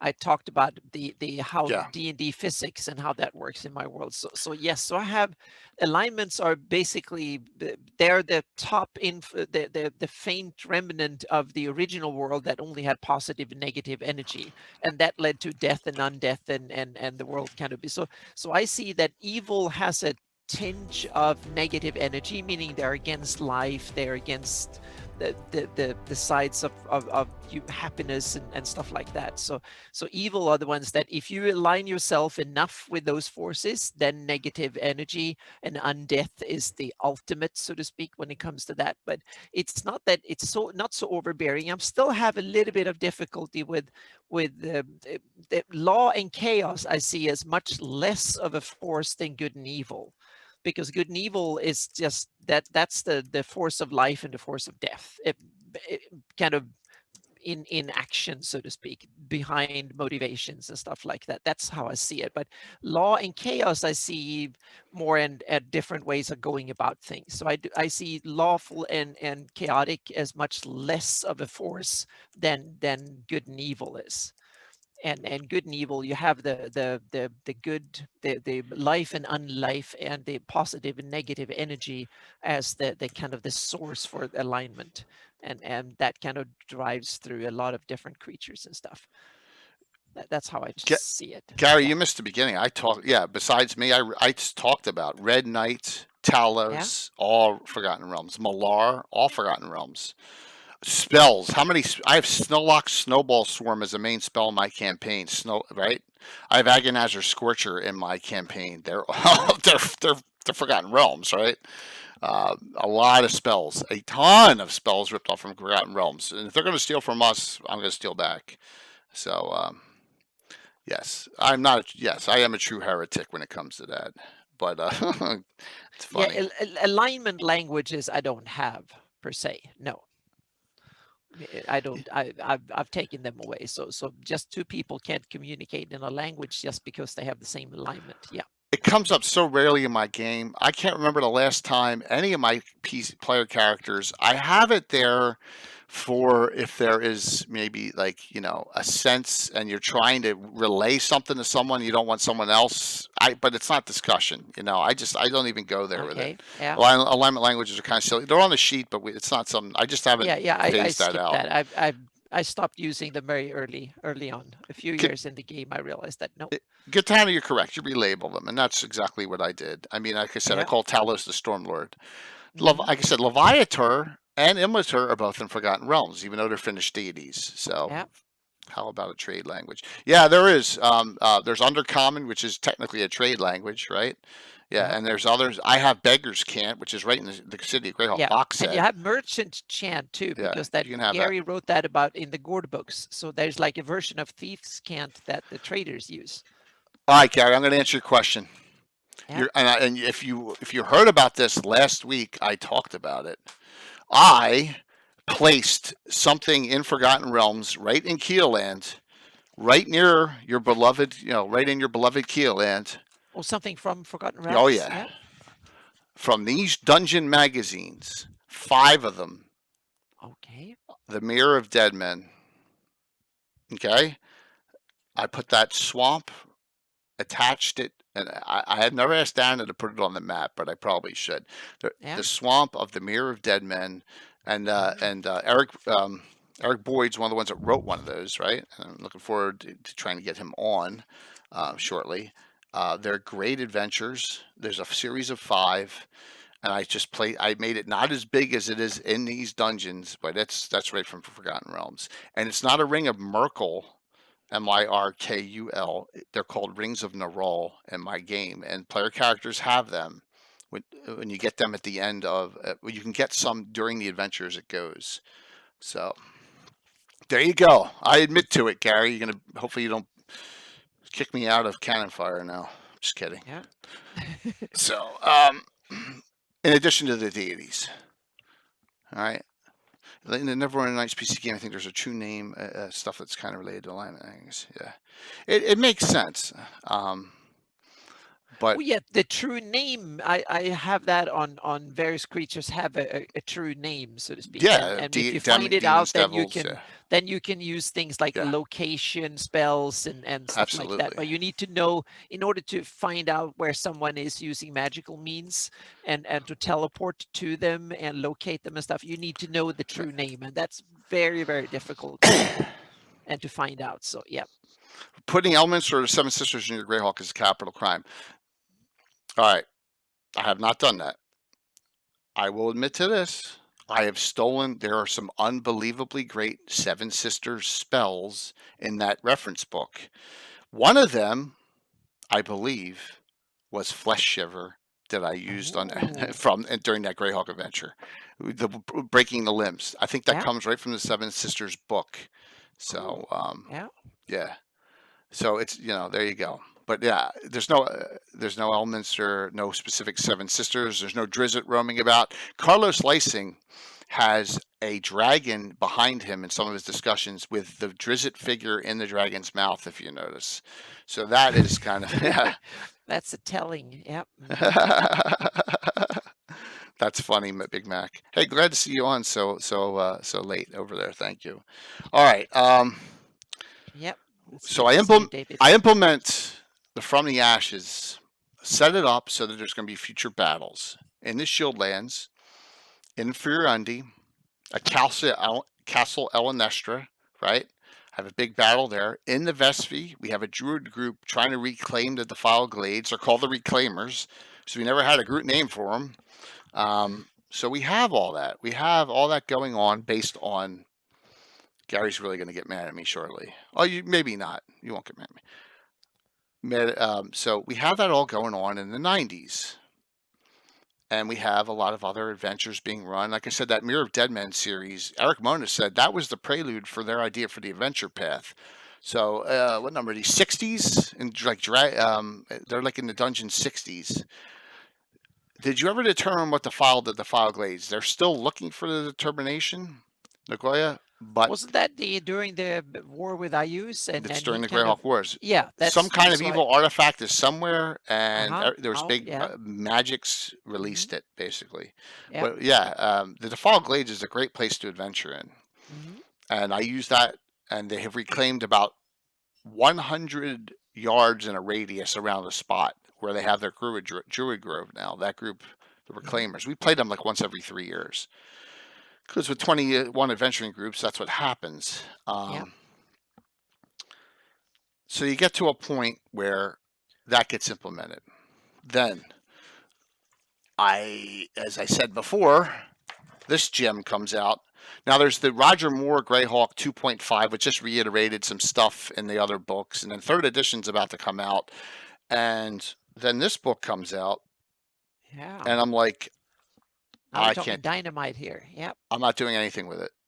I'm not going. But I love that book because it has so much additional information on the setting, just like I love the Marklands and the Right. I use the evil and Ivid the Undying and stuff. I love these settings and books. Yeah. I'm going to explain what happened. This book, as you can see how pristine it is. Yep. And I got it right away, and I'm like, wow, this is good. I'm not reading into it. I'm not going through this again. I'm not going through. Oh yeah, you've done it. That's the third setting book or fourth setting book right. for you. So you. I'm not going you're through this, and I think that's what I thought when I was like, "There's this Living Greyhawk thing going on. It's cool. I'm not going through this again. I'm not. My campaign now is 21 years old. Yeah. I'm not majorly changing stuff again. I'm just not doing it. And I Yeah. think that's why I was one of the reasons why I just never got involved in the community back then. It was like, what I didn't like with that book is that they didn't use the original Greyhawk logo. They had to invent a new one. Meaning they had a real, I love the old Greyhawk logo, the way they have Greyhawk in stone like that. And then they didn't use it. It was like, no, that was, that's why I didn't, that's what I don't like about that book.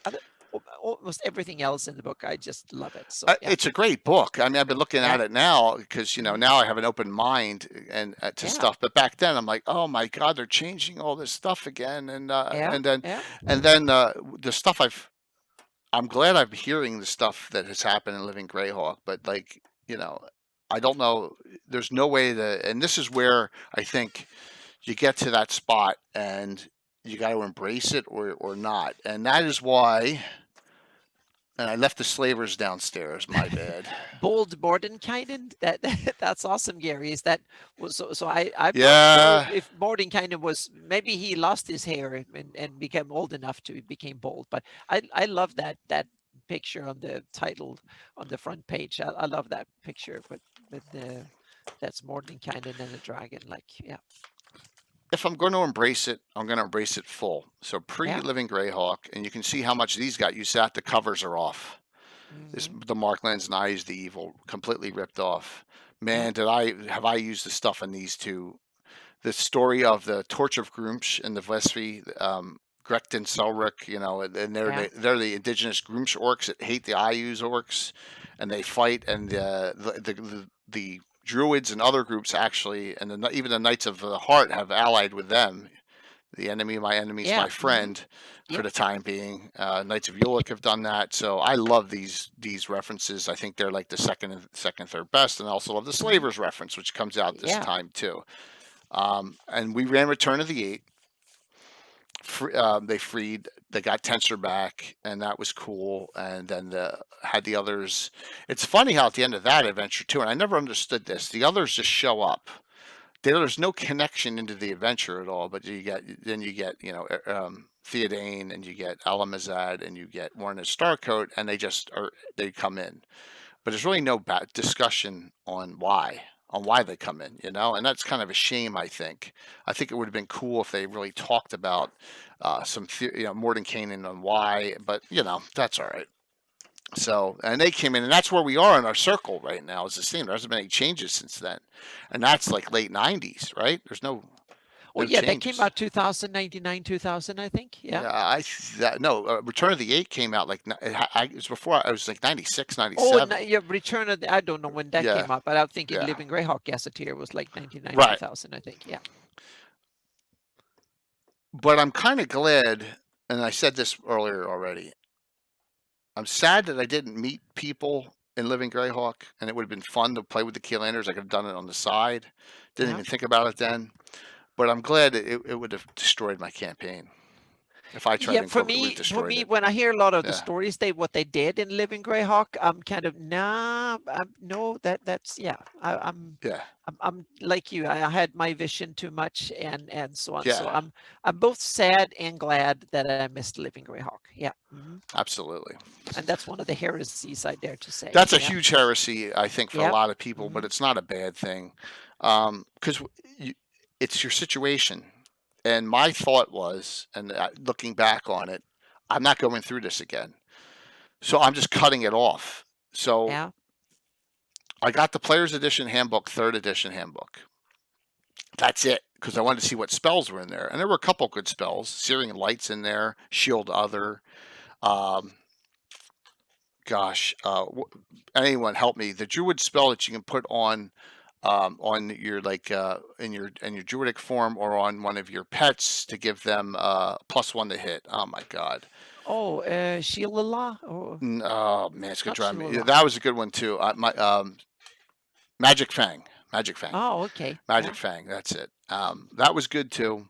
But other than that, and I hated the way they did classes. I'm sorry. I know Anna, you like the Pathfinder, build your own Oh, style. 3.5. Oh yeah, yeah, yeah. Third edition. That was for me. That was the edition when D&D came of age. So to speak. I didn't dislike the old editions when I played them because that was the Yeah, best that was there. So I really liked them, but I didn't go astray like you did. You made first and second edition your own editions and tweaked them. I right. wasn't mature enough as a gamer that I realized you could do that so much. So I tried to play them basically as written, and that was not. It was when third edition came around I realized we can change things. You can do whatever you want basically. So that kind of opened up.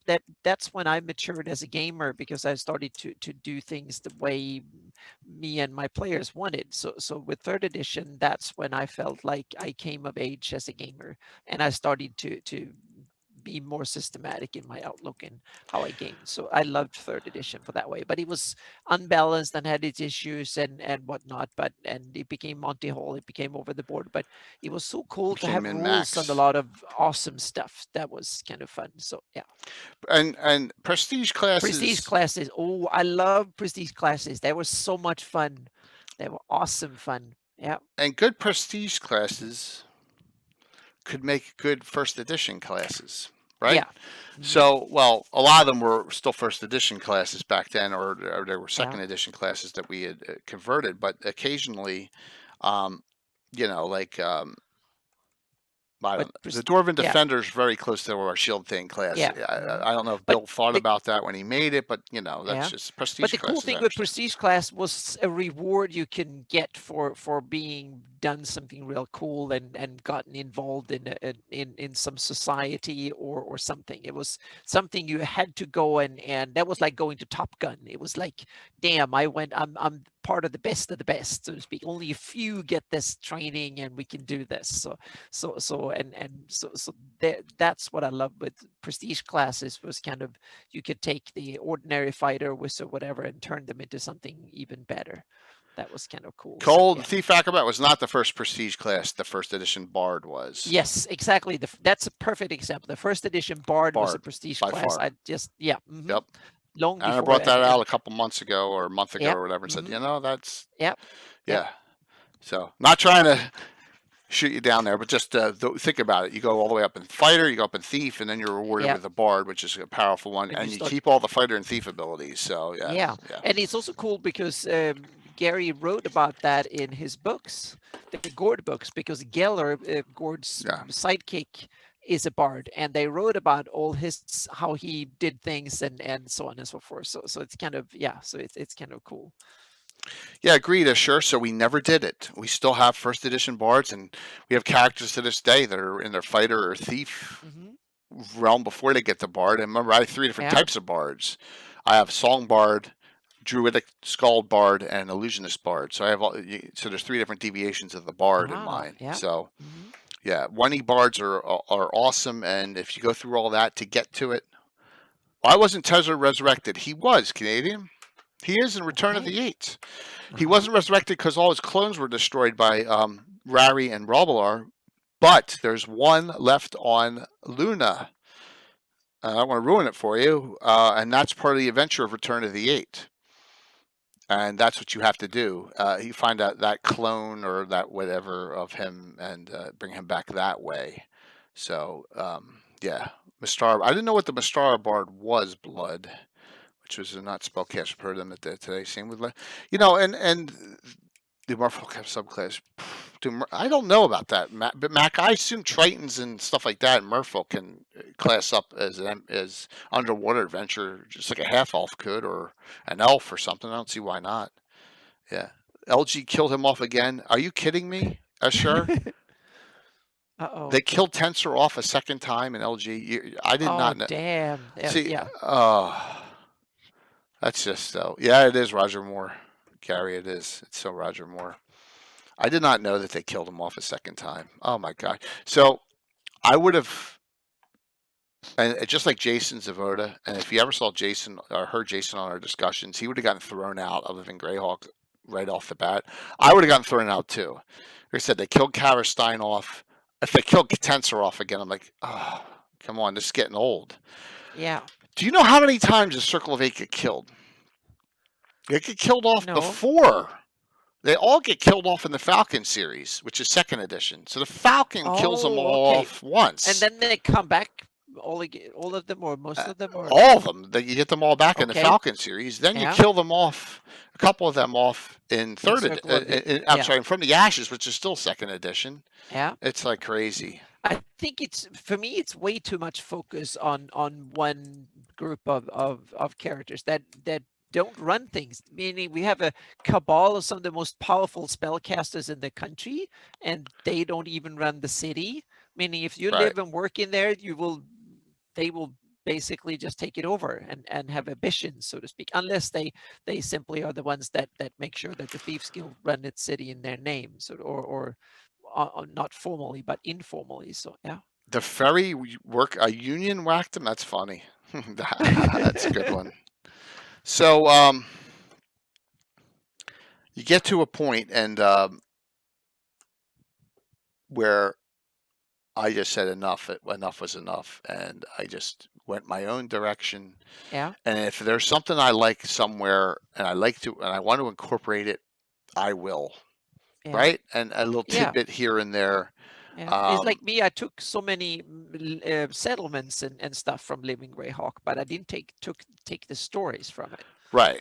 And that's a big one. Is that if you look at the Living Greyhawk I want to have the Principality of Yuluk people on one day. If you would look at the Living Greyhawk Principality of Yuluk map and my map, Anna, there's nothing at all Yeah. alike. And by the way, but you developed yours before version of it before Living Greyhawk, so that's I forgot. Did Vincent Metelier talk to you today? No. He said he tried to message you Okay, about maybe changes. he messaged me somewhere So, and I haven't noticed it I yet. want to put this out there to everyone because Anna has brought this up. Let me go to a map here. Okay, let's heretically talk about this. Here's Altamira. South of this is that province where Ritter's March is, and there's Twembley Manor on the map at least, where this goes south. All right, into you look. There's some of my old maps. There's Celine. All right, if you look at here, Riddling's Path. Should this area have the Patriots of Ulick on it or the Living Greyhawk on it? Yeah, I got it. Yeah, I got an email from hang on a second here. Yes, it was not. Ulick was a pure NPC, Gary. Vincent Martel. Matalia, yeah. Yep. He sent me that email. So, awesome. Plus, he asked you about a Trachea too. So I'm thinking that maybe we go and we go back to the Patriots of Ulick Day here in this area. We need to I'm that's my plan to redo it because he had some excellent ideas for redoing it. So I'm going to see if we can go back and redo it that way. Yep. You like that there, big? Hey, Mac, let's do it, man. Get it. Absolutely. So, and there, Annie, maybe you could sneak the joke land of the world Glipdale into that new map on the official map too, because there's so much fun going on there. We can see if we can get something on there. Yep. So that was a thing. One of the things to discuss tonight was I know there was a lot of talk about there's the Patriots of Ulick stuff going on this map. I think it would be cool. And because I don't know if anyone has detailed information on except for you, Anna, on what the Living Greyhawk Principality stuff in this area. So, and I'm not saying my stuff needs to go there because it doesn't. All my stuff here, that can stay down there. But I think the Patriots of Ulick was a published source, so but we should definitely see what we can make sure that we get it and it should be molded in so it doesn't exclude the other. That's the important bit. If it's content that adds to the map, I think it's super cool and should be there. So yeah. So Gary, what do you think about and why Bottle City on that one in with the rest of that group? I'm just curious. Oh, that's from those UK adventures. That was basically Alice in the Wonderland. Yeah, but I understand Dungeon Land and Land Beyond the Magic Mirror, and one of them is referenced. Land Beyond the Magic Mirror is actually in. Land Beyond the Magic Mirror is in Expedition to the Ruins of Greyhawk. You go to Alice in Wonderland in that adventure. Oh, okay. You also go to Isle of the Ape too. In that adventure. Okay, but that you see, that's my heresy. I don't include spaceships and other fairy tales that are real world fairy tales that much. Yep. I tend to ignore it, but if it's Greyhawk, we need to look into it. Yeah. All right, so we also some organizations. You got the Selene Forest Night's Watch. You don't have the Lights of Luna. You have the Order of Ulick, but I use the Knights of the Holy Shielding. I use Knights of the Heart extensively. You have the Dark Brotherhood. The Scarlet Brotherhood's there, but they're not on the left side of the map. They can stay on the right side of the map for me. Now, whether they're not in the Shieldlands, Mike agrees with me. I'm not Shieldlands. I'm sorry. Sea Princes as well. Mike doesn't have them there for him either. It's okay. Another organization I use, and a lot of people think it has something to do with I use. It doesn't. And we have to talk about this because we just. Oh man, and that's the Mongrels of the Putrid Tongue, right? We have to talk about that, and we can, whoops, I just removed it. Oh, hold on, I'll pop it in there. Hopefully, oh my gosh, Jay, I removed the little shield. I hit the wrong button. At least I didn't crash the stream, right? I'll have to put the tongue tool in for now. Instead, Tim's tongue tool. Mulq, I think that the mountains, the barriers, peaks are probably there in everybody's, but some people don't like the spaceships, and I don't like the spaceships, but the barrier peaks are there, and some people love the spaceships and the mountains. So yeah. Yeah, and then there was that Black Box spaceship adventure they had too, Night of the Comet. And I was like, is this about like the Okay. movie that came out then, or is it, Yeah. for spell jamming ships, the technological spaceships over the former Catland Earth for them to work for me? Cool. I never went there with Spelljammer. I thought it was a cool No, I idea. have never caught on to it either, but But it's a cool idea. it's a Yeah. cool idea, but I play BattleTech instead with that. So Okay. you Yeah. know, which is a whole different setting. The mongrels are the ultimate. Orcs can breed with anything, and they love collecting tongues. And they're in the Cairn Hills, and they started at they were near Diamond Lake, and they have nothing to do with Ayus. In fact, they don't like Ayus because they see Ayus is not perfect because he just doesn't know what he's doing. And it's a cult, right? It's just a cult, and it's fun trying to breed orcs with anything you possibly can. And they solved how to breed an orc with an elf, but when they killed the leader, it was lost. And now the secret of breeding an orc with an elf is trying to be refound again. That's and interesting. how What I do you brought that get back. then when you do that? With an orc and an elf? Yeah. Half elf, half orc. Yeah, but do they have a name or are they around? There was only one of them. Okay. They only ever one of them. successfully did it with one, and I don't want to tell the Yeah. secret, but there is a true secret. I may have told it out in a previous time. Are there known aquatic elf settlements? A good question, Landers. I don't know. I think there are. They're in Ghost of Saltmarsh. I think there are. I don't know if it's put on the map though.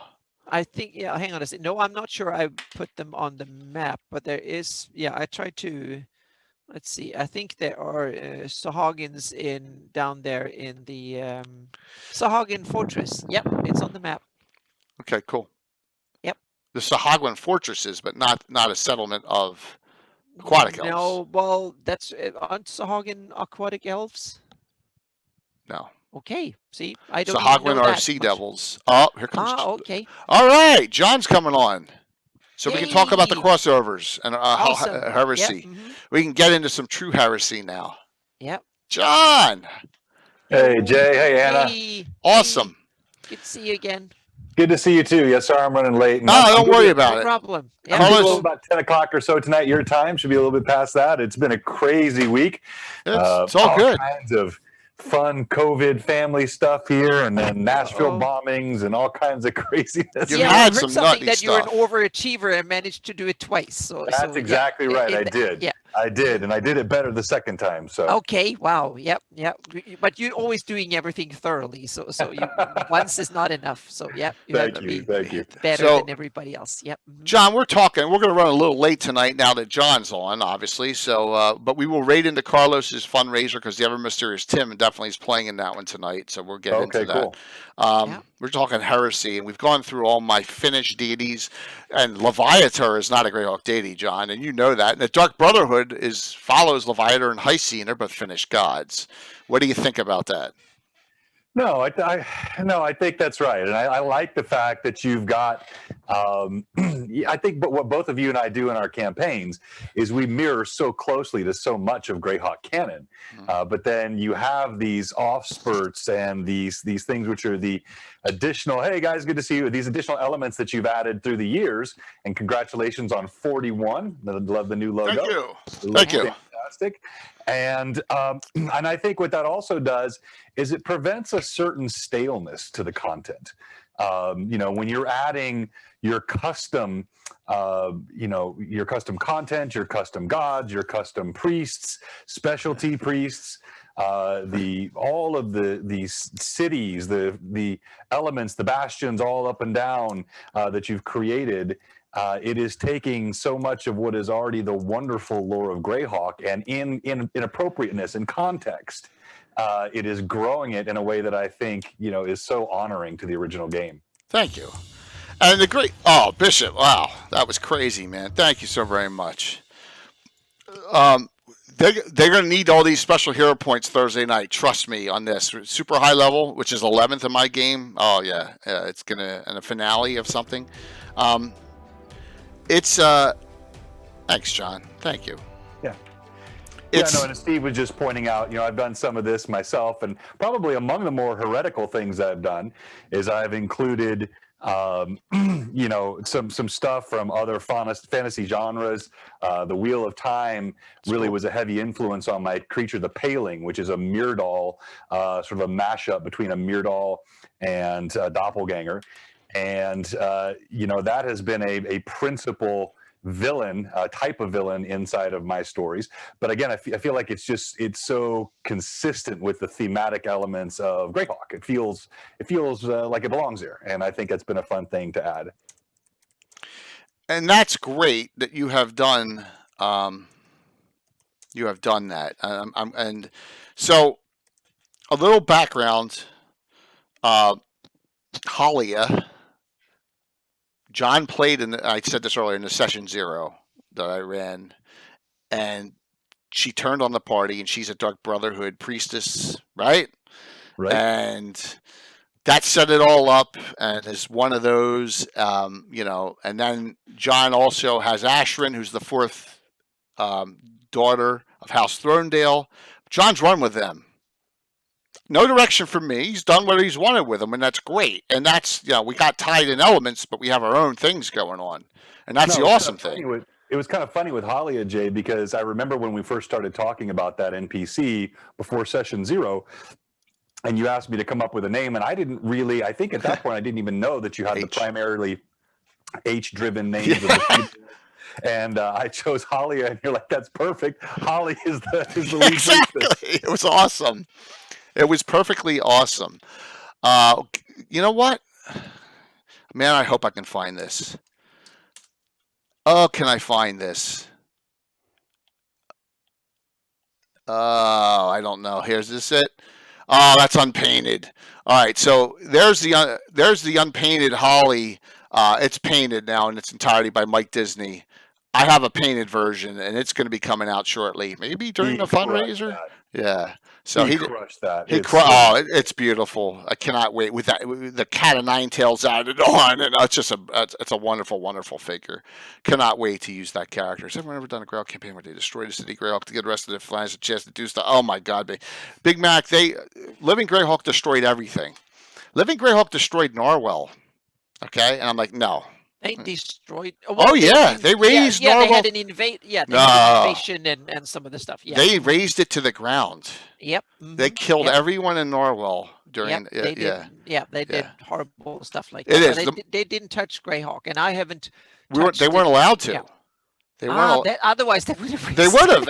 and so Eric Monin was smart. He said, "You can't touch this. You can't touch that." Because when you find out the stuff that they did, I mean, they. Like I said, I can't blame them. Some of the areas they needed stuff to happen. So, and they went on for 7 years, so they kind of needed to upset things. Yep. Yeah, absolutely. No world, my campaign center was able to steal the Isle of Dread first 20. See, and that's a great point. So Gary, think about this. Gary committed the ultimate heresy. He took X1 and got it placed in Greyhawk. That's which one was that? Isle of Dread. Oh, okay. Yeah. Mm-hmm. Oh, yeah. He also got. Eventually, we also got Keep in the Borderlands as Kendall Keep, right? Placed in. Right. So that's another one as well. Every edition kills people. I know, but do they kill everyone? Sure.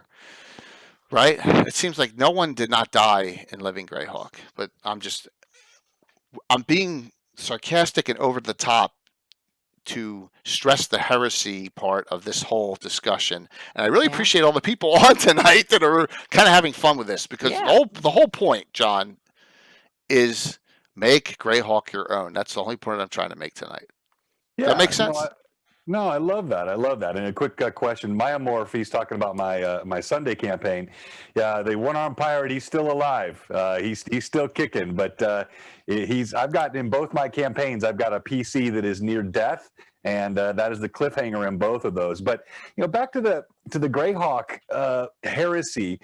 I think one of the things that I have tried to do, and really this was because I was trying to tie so closely, not just to canon, but to your modifications in canon. I started in Hamlet, in the most, sort of proverbial place of all to start in Greyhawk. But I allowed Hamlet to age in a more natural way. So I haven't adapted any of the newer Hamlet materials that came out in subsequent stuff. I took the original Hamlet, and I chose which of the original inhabitants might still be there, be alive. So you've got Osler Gundegut. Made sense to me that he could be there 40 years from now. He's an aged innkeeper. Drew Ashstaff, I've left him now much older, whereas others, Canon Calmert, have been replaced. And you've had turnover in many of the locations. So in the Hamlet and surrounding areas that I have in my campaign, there are fresh characters. There are fresh denizens of the city, but then you still have these homage, but they feel like they've aged appropriately. It's not like it's been stuck in time. And I think it creates a neat kind of pseudo, what's the word I'm looking for? Nostalgia to the way that it's developed. And then, they've seen Rufus or Byrne, but they haven't seen Rufus, and Byrne has become a principal character. But now there have been some, Jeru has disappeared. And then, of course, everybody's favorite characters, Rayam and Yaj Tox. There is nothing more heretical than a cologne-laden Yaj Tox. It is. That is so true. All right, here's the question. That is heretical, but is it really as heretical as me ripping off late 90s, early 2000s movie genres? Oops, I just went by them. Well, Poo Poo and Kaka is another whole story, right, Anna? Yeah. But they're your favorites, NPCs. Oh, yeah, they're so cute. Yes, they're so cute. Well, the figures are awesome.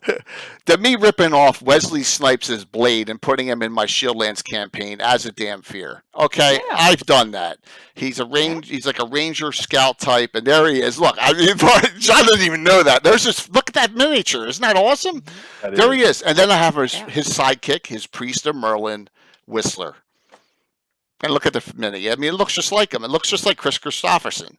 So there you go. So that's about as heretical as it can get. Okay. I felt your Corey and Corey in our first session.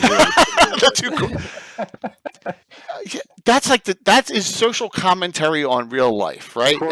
Corey F. Yeah. One of the Corys got killed. So there you go. So sometimes you got to throw in those jokes, but yeah. You didn't know that. You must be giving the people what they are asking for. Exactly. The voice of Yaj Tox, and who does not want to hear the wisdom of this man who is among all of the Flaness. And Yaj Tox, he is not just one to tell you with the ways of the land. He is to tell you with the ways of the ladies. Exactly. And considering he probably lost a bunch of weight recently, he should be really in good shape for that, right? Yeah, attracting the ladies. Oh, yeah, cowboys with no spaceships. So someone mentioned, Von Monkerus mentioned that he had a portal from Greyhawk to Boot Hill. Well, so did Gary Gygax. Yeah. Merlin, that's where he gets his guns from.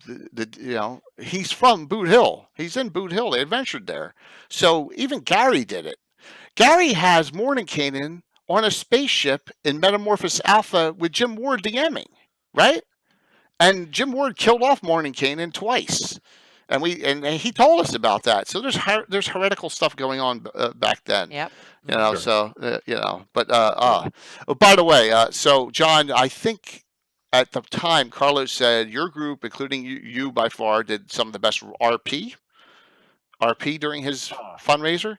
Oh, that's fantastic. But my group did the best. Outstanding. So there you go. Oh, that was fun. We had a blast. We had a real fun time. John, what other comments would you like to make about what's going on in your game as far as Greyhawk with canon, non-canon? You're going into the gnarly soon, aren't you? Yeah, I mean, they're ranging out a little bit now, which is, I think that's a nice way to do it organically in a campaign. Anna and I talked about this. Probably, I did play a pretty good dwarf. Anna and I talked about this last year.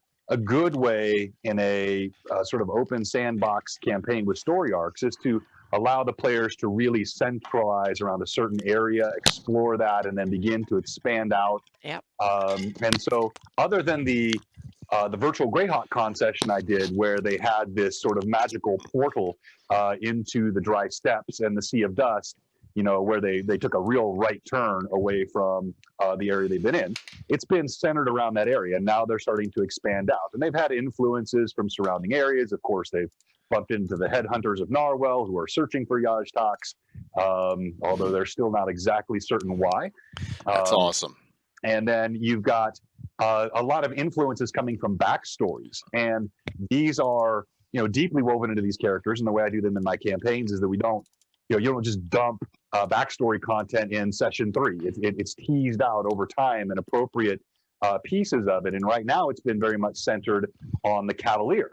The Cavalier, which we worked on together, he is part of the Order, and seeks to be part of the Order, and he was a squire, and he's a true version 1 or edition 1 Cavalier. Yes. With the bond with his armor, the bond with his steed, but also the ability to stay conscious and active up to -10 as part of that class, and also the ability to have percentile modifiers on both his strength, dexterity, and constitution as he trains, with the ability to increase those scores over time. That's a really neat character, and I'm actually going to be blending that now with some of the fame points, the fame points which were part of, I forget which Dragon magazine they were, but were used for Cavaliers and could be used for Paladins. And I think if he survives where he's at right now, he took a horrible crit. Disemboweled, right? Got disemboweled. A massive axe to the gut sliced open his armor. His entrails are spilling over his toes. According to the crit on the Ever Mysterious tables, he's got a couple of minutes to live, and we'll see if there is some sort of rescue that is coming his way. Ashrin, the aforementioned, did dive in front of him on a second blow, and the way everyone was standing, no one knows exactly what happens, except they saw blood splatter everywhere. And that's what they're going to find out. And that's when you ended, right? Tuesday night. That's right. That's how we ended. So we're going to find out Tuesday night. But I think, there are just some neat overarching themes, and sometimes they'll be episodic. Hey, Lex fires. So they'll be episodic in nature. I like that about your games and campaigns. I look forward to them hopefully being able to sometimes do some of the orders, like directives, and find some of these side missions. But there's also several now interconnected and overarching themes. And we're just look forward to seeing how the players tell the story and how the story unfolds with them. And then also what horrible and nefarious ideas that Jay and I can come up with. Exactly. And just note, I've taken Anna, like I have Zestra in my campaign, one of Anna's favorite characters she's made up. Yeah. She is a child of Grassets and a Calavdra, correct? Mm-hmm. Yeah. Mm-hmm. So I've used her, and love her as a bounty hunter type out there and out and about. So there's a lot of good crossover opportunities. Has Terry given us the okay for Greyhawk Con yet? I mean, for Gary Con, for the joust? Oh, I have not asked him yet, okay. But I am positive he will, so I'll ask him. So I can't imagine he would miss that. Because we want him. There you go, and he will be representing Sir Harn there. He'll be Sir Harn, a former champion of the Grand Joust. If he's alive. Yeah, that's exactly it. No, don't kill him. You have to tune in Tuesday night to see. But if he makes it that far, let's hope so. Graz, I'm glad you mentioned that, because I've told you this before, Jay. That was probably for whatever reason, that Ebony Elvis demon in the first, like that always stuck in my head as a kid. That artwork, and he is a fantastic villain. Anna's favorite, right? Anna, you love Grassets.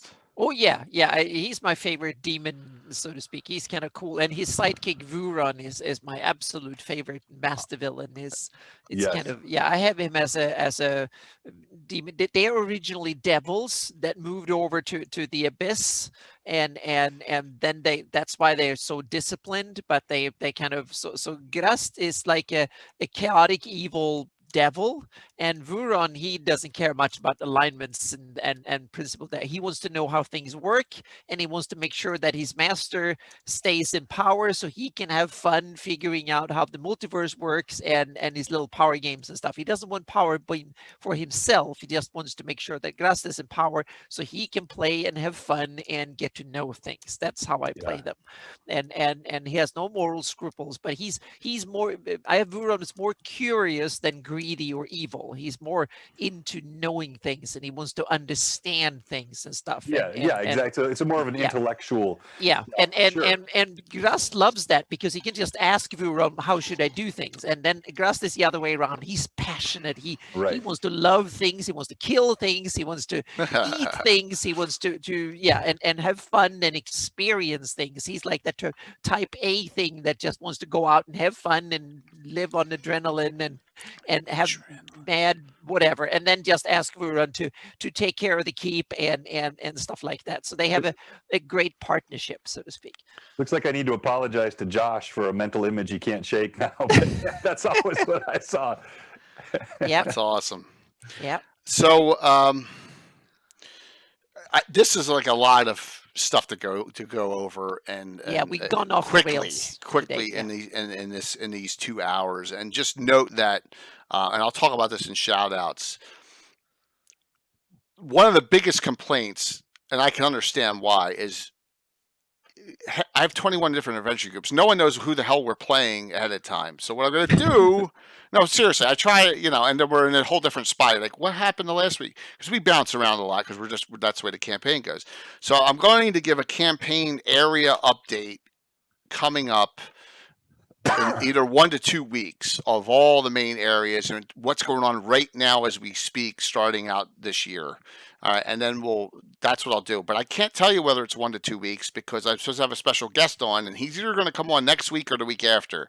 So whichever week he doesn't come on, I'll do that, and we'll talk about that at the end. So, because the special guest will take whatever week he wants to come on. I gotta, go with his. And we talked about who it was. It's Eric Boyd, who hopefully Gary won't slash me down, but wrote all these great Forgotten Realms deity books and some other things, but did do some stuff for Greyhawk as well. So, John, what would you? I know you've only been on a couple minutes here, but it'll take shots are going to take 20 minutes at least. So, what do you think? What do you think about the whole topic here, and what you'd like to see coming up down the road as far as heretical and homebrew? You can say are the same thing here, right? For the most part, that's I love it. I mean, I think to me, the tongue-in-cheek aside, there is a little bit of a difference between heretical and homebrew. I think the way that you and I have homebrewed, most of what I've seen associated with the circles that we're traveling here, you have to. They are extensions which are in concert with the original vision of the world, and I think they are natural evolutions and growth.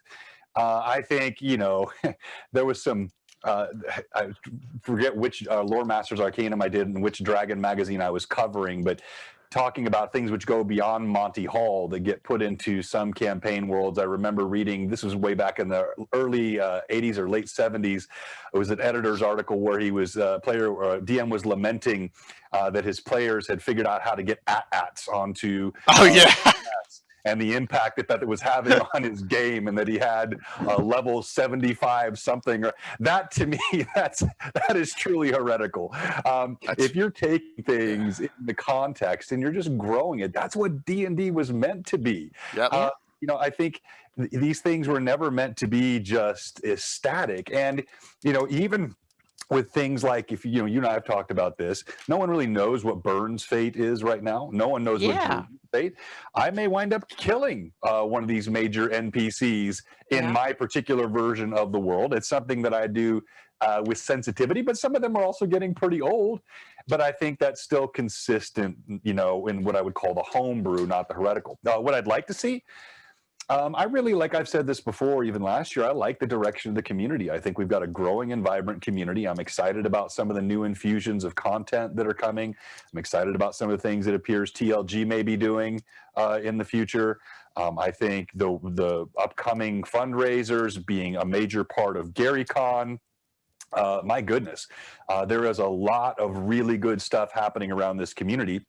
And I think the IP, the intellectual property of Greyhawk, to me, is still the stellar IP in the D&D universe, with the most content, the most richness, and I think the truest roots to what grew out of the great gaming of Gygax and Arneson in the 70s, and frankly, what I fell in love with as a 7 or 8 year old kid. I would like to see more collaboration between streamers like us, the Twitch streamers that are, kind of traveling these same circles and roads. I think we can tell even greater stories. I think we can tell more connected stories, as long as we keep ego out of it and we work to create great content for our players and great content for our viewers. I think we can make 2021 rock in Greyhawk. Yep. I agree 100%, and I'm Yep. hopeful. I am hopeful that that we're going to have a massive. Now, Carlos's is going great, which is unbelievable, and that's fantastic. But I'm really hopeful. We have 9 streams and 8 channels in 2 days. That the St. Jude fundraiser is just going to blow the doors off what we did last year. I mean, I'm so excited about it. It's gonna, and we get. I love the Underdark. I love Dark Elves. I love Mind Flayers. I love Aboleths. I love even Darrow. Okay, not Gully Doors, please. I saw someone say Gully Doors, and that's blasphemy. That's heretical in Greyhawk. I'm sorry. Kender, Gully Doors, and Draconians. No Greyhawk for that. It's going to be a blast. So, yeah, definitely, John. There was some great thoughts there. Yeah, and I would add too. Like I was pleased. I didn't realize this.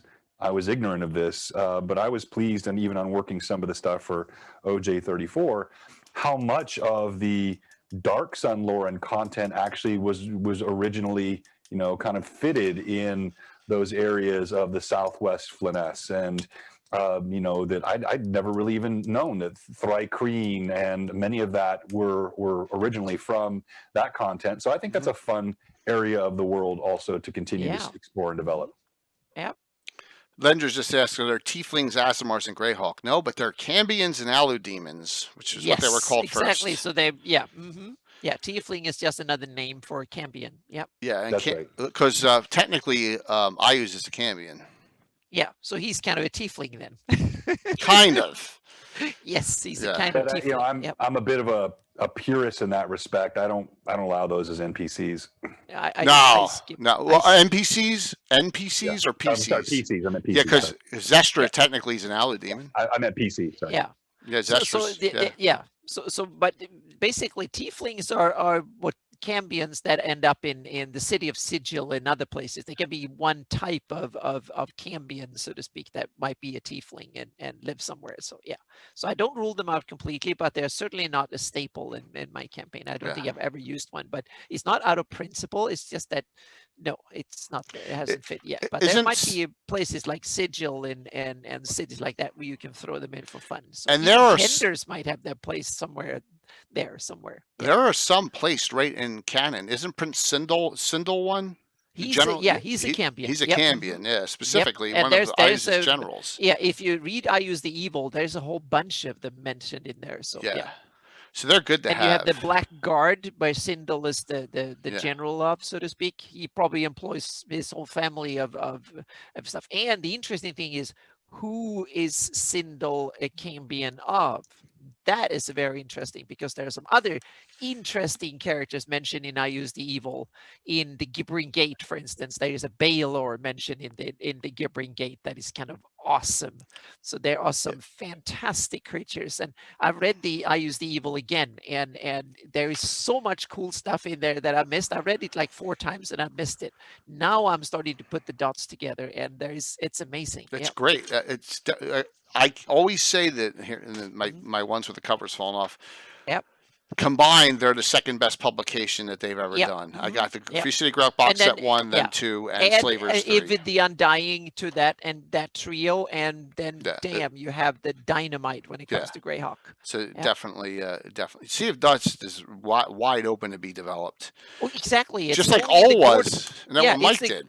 Yeah, it's the Gord books is the only thing written detailed about the Sea of Dust, and it's called the Sea of Death because they were published. Those books were published after he left TSR.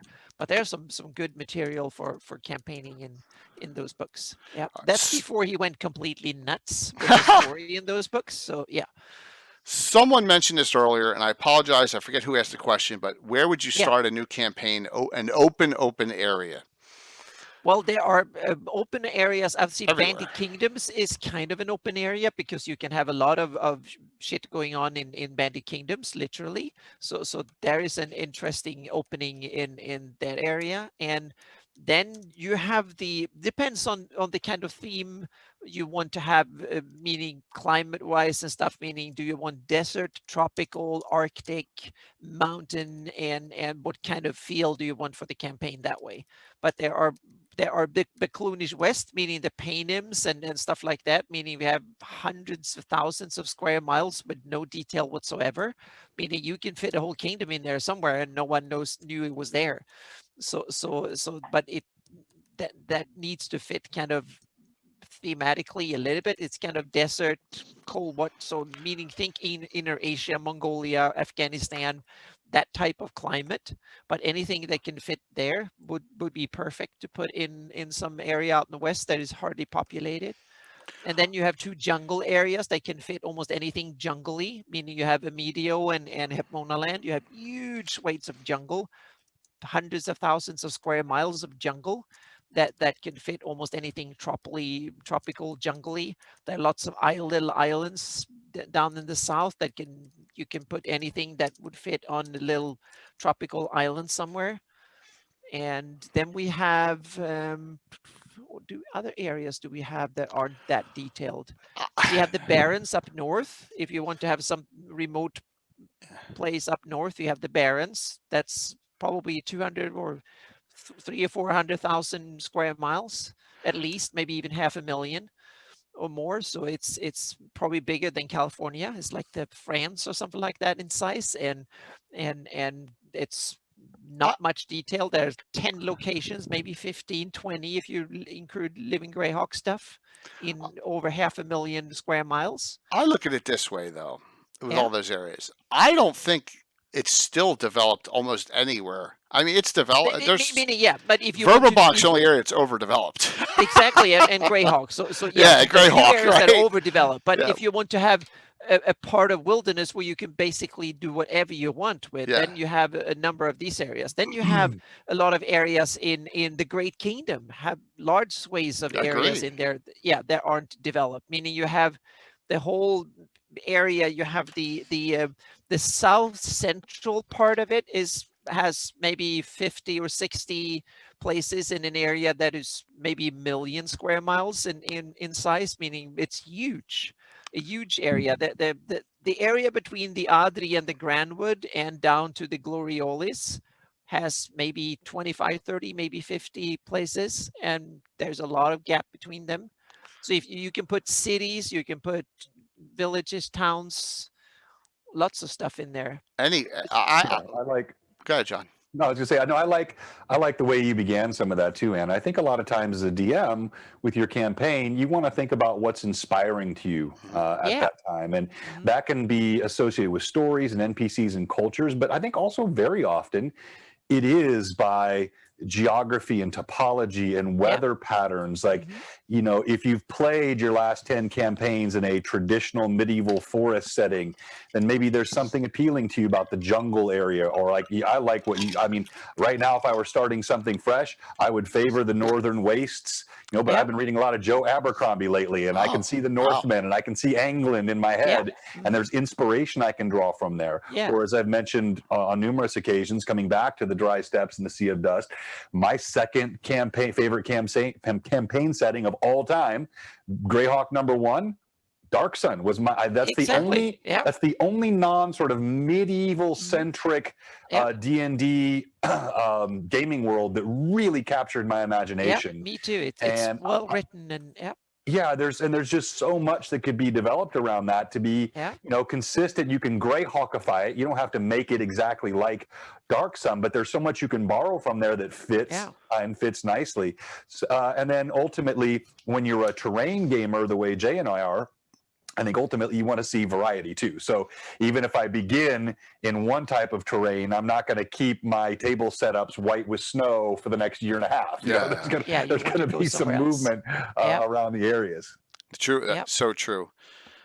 I think that is a reason why I bounce around so much, is my guys tend to get bored. But they want to. Well, you They want to played play the over different 40 years. You need to Yeah. go new places. And you've been consistent in Yeah. even more ways than me. Meaning the Sheldamore and the Shieldlands and the Wild Coast have been your home turf. I know. See, John gets the dinosaurs. I get the halfling spellcasters and vampire thrommels comments all the time. Vampire Thrommel. I know that's all the time. Listen, Thursday night's game. I'm going to stick it in all your eyes Thursday night, and you'll see. No, I guarantee it that all of you out there who watch, I guarantee it. You're going to go, you can't do that, and I'm going to do it, and you'll see. And then I will explain what happened. I can't wait. I can't wait. I'm going to get you all. So for all the stuff you do, I'm going to revel in it too. Yes. So there you go. So Josh and all of you, but it'll be fun. So I just Gary, thank you for this conversation idea. And it was meant as sarcasm, the heretical part, just showing that when you start so long ago, you work your way up. And I started when I was 12 or 11, and 41 years later, I got this great, vibrant campaign. There's a lot of similarities to canon and published source. Thank you, Morpheus. Really appreciate that. But there's a lot that's so different. I made Greyhawk my own. A lot of you have. I know Ashera has, and a lot of other players have over the years. They made Greyhawk their own, and that's what you're supposed to do. And that was the whole, I think, point behind the heretical part of it. Because you know that there are the cannoneers out there. Yes. Wahaha. Thank you, Tim. There are cannoneers out there who we all get our stones busted occasionally. The dinosaurs thing with John, and I hate the Return to Temple of Mental Evil. You all know that, and just and it limited me because there's spells in that book. I never opened it up and read it beyond that, and there's good spells in that book, as Mike showed us on Wednesday night show, that I had a chance to use if I had read it. So it's my own fault. So this has been a great conversation. So why don't we'll do some shout outs here, and then we'll do the giveaways. We got 2 Troller Games, a $30 gift certificate still to give away, kicking off 2021 right, and then we'll talk about what's going on. All right, sound good, Anna? What's going on? Okay, so for me, I talked and written a blog post a little while ago about the that I was so close to getting I worked for a couple of weeks with Stephen Schmidt and the guy behind World Machine and stuff, and we now got all the functions I want implemented. So now I have the tool to start, and I've started the setup for the new generation Greyhawk maps, and I'm very proud. After 20 years, I'm now breaking new grounds again, or will very, very shortly. So that is, to me, it's a huge breakthrough, because I've worked for years trying to figure out how to do it and get the right tools and stuff. Now I have it, and that will be very kind of interesting going forward. So that will be one huge thing. So I will start experimenting again with the area around Shieldlands for my own campaign, just setting the maps up, because I'm not sure that the first outputs will be on the money, so to speak, and also there are some issues with how I'm going to set up the texturing, what stages to do it, so it can be efficiently done and it can be used in GIS and game engines and all that, PDFs and all that stuff going down. So it needs to be effectively done. But the elevation model and stuff, it's already being done, and it's going to be awesome. It's going to be full 3D, and things will go in terrain wise from I will have mountains that are more than 10 kilometers high, and we can go for several kilometers down underwater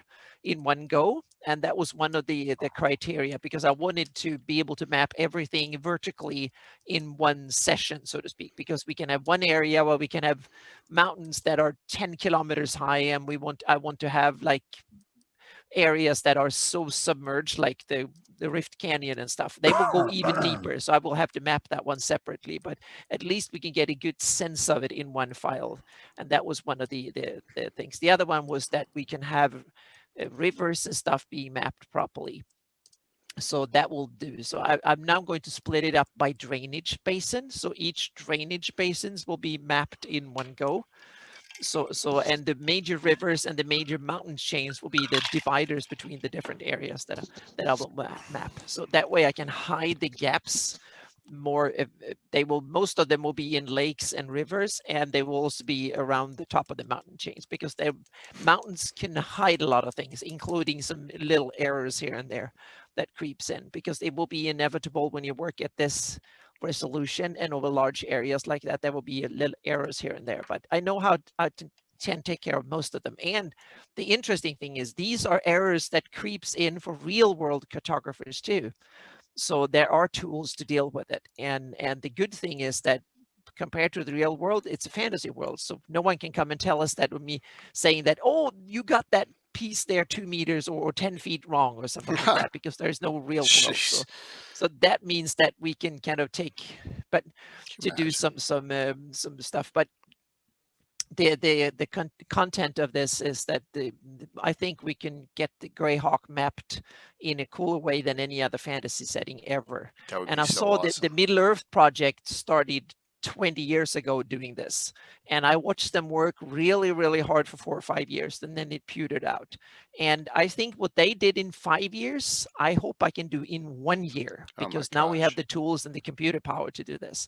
And just a few of the cool tools that I now have is to make lakes and rivers more or less automatically textured and leveled and all that. That took me, in the first tests I did, that took me half the time. Now I can get that done automatically, so just built in. So that saved me half the time. And when I get a real beefy, I'm going to hold off a few months and get a new Threadripper computer this year, and that will probably cut another half in time in render time. So that means that something that will supposed to be taken over 10 years can now probably be reasonably done in 5. So I hope that in 5 years we can have a cool, fully textured model of the Flannies. So there will be different areas and stuff. I will start testing in the Shield Lens area for using my campaign, and then in a couple of months I want to start doing the Lendor Isles. So that's but also in parallel with this means that I need to do things like we need to place the Flannies exactly on the globe so we know where it is, meaning we have to have an idea of the rest of the planet. And also, in order to texture it properly and to figure out what the land actually looks like, we need to know climate. So climate and the planet model will be part of this project early on to do in parallel. So I will be pester you stuff with stuff. Okay, here we have a question. Karen Fonstad did some amazing atlases back in the 80s. Let's see if I think it rings a bell, because I've seen the Atlas of Kryn, and I've seen the Atlas of Kalamar, and there's some other cool stuff that were done, but none that has a proper elevation model, so to speak, that used real world. The only thing I've seen so far in the fantasy world was the Middle Earth project. And that was impressive, especially since it started 20 years ago with the tools so they were way ahead of what I did for the Flannies, and I was really impressed, and I was studying it. Now I think I can come back and beat them and do it better. But imagine that's 15 years after they did. But I think it kind of petered out, unfortunately. So yeah. Oh yeah, we need SETI. Yeah. Like I said, everyone be prepared to get some extra external hard drive space when this happens. Yeah. And one thing I would love to have down the line is people that knows how to do texture painting in Photoshop. If I can have someone helping me doing the texturing in Photoshop, but I will be such a hard master when it comes to this because I want the best. But that will be a very interesting collaboration. That's one of the people I can have really good use. If you know how to do photoreal texturing in Photoshop, I would love to talk to you. And the other thing is that I also have Linda Booth, one of my really good friends, and she is doing 3D buildings and stuff in Blender, and that's something that we're going to tie into this going forward, because we will have the base for city maps and stuff, and the resolution of this is 5 feet per pixel. That's the resolution I'm aiming for here. So we will have so you can take an area and then you can easily put in the detail and make it into a battle map.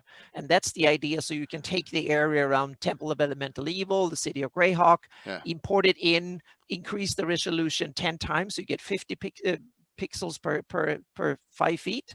the normal VTT or map that is printed, and then you can put 3D buildings on it, and you can put trees, and you can make it in encounter map. So that's one of the ideas, so is that awesome. you have a world map that is good enough that you can import an area and then make it into an encounter map fairly easy.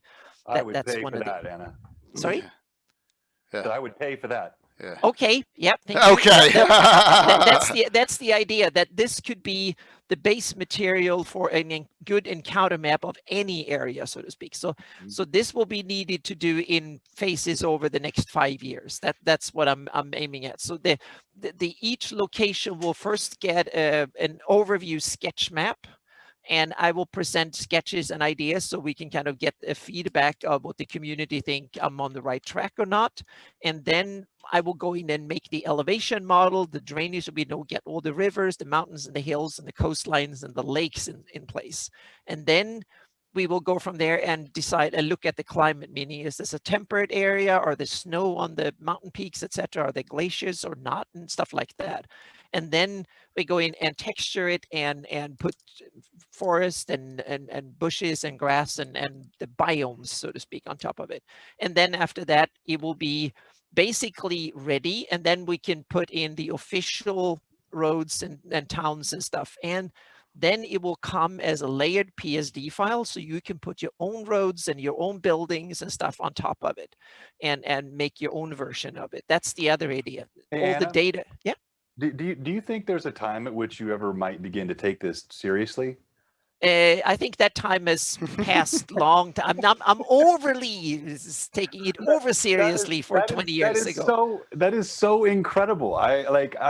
You are giving so much to this community, and Thank you, that's exciting. I can't wait to see this stuff. It's Yeah. it's going to be unbelievable, just the amount of Yeah, flexibility it'll give you. Yeah, thank you. But one of the major key points in this is that it should be formats that can be tweaked by end users. That's what I like. Yeah. That you've got these layers and these you'll be able to move them around, artifacts that you can use to tweak. That's fantastic. Yeah, meaning the shadow map, meaning the shadows and stuff on the mountain is one layer on top. You can paint your own. If you want fields and you want buildings and roads, you can paint them on, and the hills will be on top, so to speak. Right. So they will be layered maps, much easier to use and tweak. So I will have sample maps as soon as we have the first test areas done. So people who want to tweak and make their own versions can get early on and get into how to use it. And they will be in PSDs, meaning they could be used in GIMP or Photoshop or Affinity or one of the ones to do that work. And Anna will have a seminar on this during GaryCon Friday night. That's the idea. In GaryCon in March, there will be the first samples. We will have ideas and present how this will actually look and come about, so to speak. So yeah, gonna be fun. So John, and I started my own campaign. I had my third session today. Yes. It was a lot of fun. Yep. Well, congratulations. Yes. Thank you. In all the little village I invented in southern Shieldlands. So yep. It's good to see. They're all 0 levels still, so they're working on it. One was trying to get a familiar today, but I send one of his skull crows instead. But they found it out, so they had to flee from it. So yep. That is awesome. Yep. I'm sorry. Yeah. No, you're good. This is awesome. Great discussion. So John, am I coming on Lord Masters Arcana Wednesday?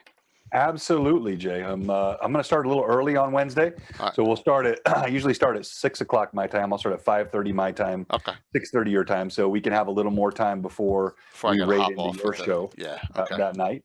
And we can talk about the upcoming stuff that we have with the fundraiser, maybe a little GaryCon talk. I'll probably have a nice topic for that night, a Dragon magazine we can pick apart. I'll give you some sounds good.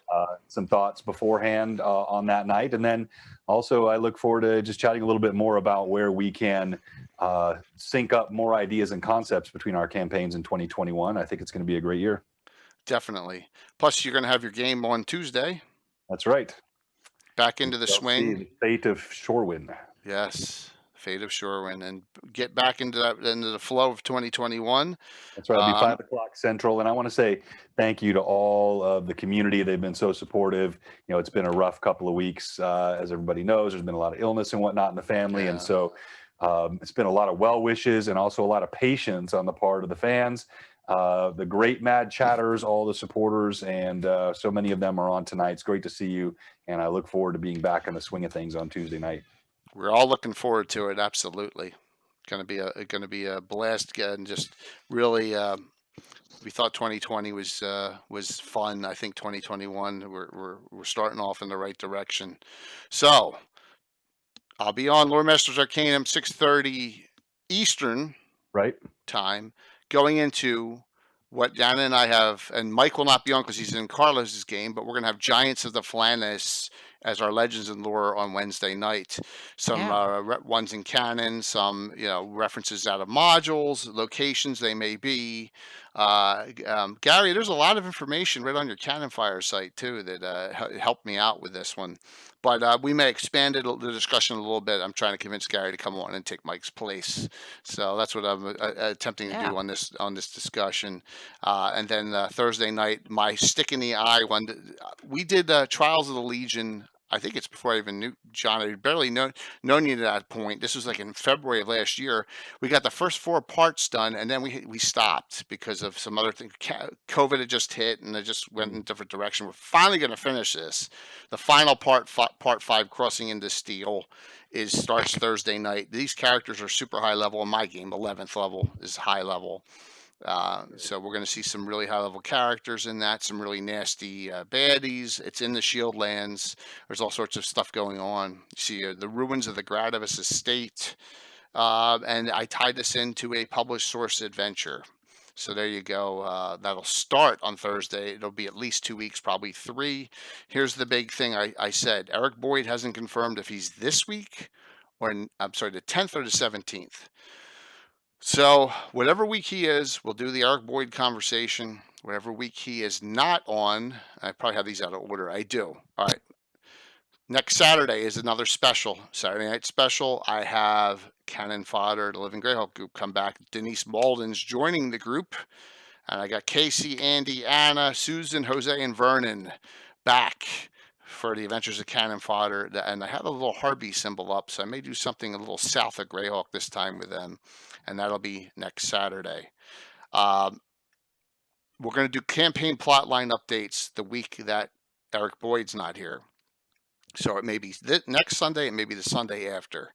That will be very interesting because I'm going to tell you where we are in Greyhawk. I'm going to tell you where we are in the Shieldlands. I'm going to tell you where we are Vespy, Principality Ulick. I'm just going to go over a complete update of the campaign as of now. And that way it'll be a reference point for anyone who wants to go, what's going on here and there. So we'll do that on Gabbin that other week. Then the week after that is Gabbin, everything about Dark Elves. Remember, the other guest is still up. Eric Mengi, Anna Meyer, Tony Winston Brill, and Ed Greenwood himself will probably be on this show. Wow. The Ed Greenwood is coming on. Yes. I can't put it down officially because he's like 90%. Have you ever had him, Jay? No. Yeah. That's like Leonard above level, right? Yeah. So the Ed Greenwood will be coming on, and we're going to talk about the differences between Forgotten Realms Dark Elves and Greyhawk Dark Elves. So, because we'll have a lot. Anna and I will be the Greyhawk people, and we're going to have all these Forgotten Realms people on, and so other than that, fundraiser is the weekend of, and I've talked about this. I'll start really pushing this coming up. The 19th and 20th of February, we do Underdark Uprising and then Greyhawk Con, and I'll put a lot more details in those coming up. The question out there from Canadian was, I have these workout shirts now, right? Here we go. Yay. I mean, it's a little large for that logo, John, right? Yeah, you get those deals on Vistaprint, you can't pass them up at that 60% off. I've given a couple of these out. The question is, am I going to sell merchandise? And the answer is, I really don't want to. I want to just do giveaways with this stuff. Yeah. But I was approached by someone who wants me to put merchandise in their store. And you probably can figure out who it is. The initials are TLG. Right. So I may be putting shirts and other stuff in their new merchandise store that they're opening shortly. Maybe. Okay, there's your answer. Okay, don't know yet. I don't know if I want to go there, but I've been approached to do that, so we'll see. All right, that's your answer, Canadian. But I'll still be giving away stuff. I'd rather, I don't know if I want to go in and open it up that way. All right, giveaways. Let's do them. Let's do them real quick here. Anyone want to sign up? Last second. You got 10 seconds. If you haven't signed up, given drawings, let's do it. Hopefully, John, I always hit the wrong button. I close it out before the giveaways are done. Yeah. So don't. Oh touch my it. gosh! Don't It's touch so. Yep. By the way, I figured out how to put the Tiltify bar up in Streamlabs. So there's a way to put up the fundraiser bar for that. Yeah, so we're in good shape. That's right. Yeah, and it's super easy, and it shows the Tiltify is so nice. Yeah, and then it'll just be all going right to that. But we got to get all the channels up and going on that. We got to make sure that everyone else is working on it. Everyone in? All right, here we go. Closing them out. First winner, $30 gift certificate. Hey, Mike. Is Daka Flacca Flame. There you go, Yep. Daka. Congratulations. Yeah. Congrats, Daka. Yep, I will email you that code. And the second winner. Hit pick winner. Don't hit another button, Jay. Asher the Bear. Hey. Asher, have you gotten have you won in the last 2 weeks? Have you won one of these? I'm just curious. I think you won something, but it wasn't this, correct? So congrats, both of you. Awesome. I will. I'll get them out to you both real quick. No problem. Probably tonight, but it could be tomorrow morning. But all right, let's. If you haven't and you are able to, even if it's a nominal amount, and you want to donate, please don't feel obligated. But if you can, that would be great. Let's raid into Carlos now, and I'll go to my exit screen, and I'll see you. Don't forget, John's is Tuesday at 5 Central. 5 Central, 6 Eastern. Right, and then Wednesday. Good, John. Asher, you got it. You got it, Asher. And then Wednesday night, 5:30 Central, 6:30 Eastern. That's right. For both, and we'll see you all. See you all then. And then. Hey, thank you, Anna. Thank you as always. Thanks for hopping on, John. Thank you. I know you had a lot going on. Thank you, Jay, for having this. Thank Gary Holian too. It was his idea for the show. Mm-hmm. Good job. It's his idea for the topic. So Gary, thank you. Now I'm like, what button do I hit? What button do I hit? Let's hit one of the cool exit screens. Yeah. All right. We set up this raid here.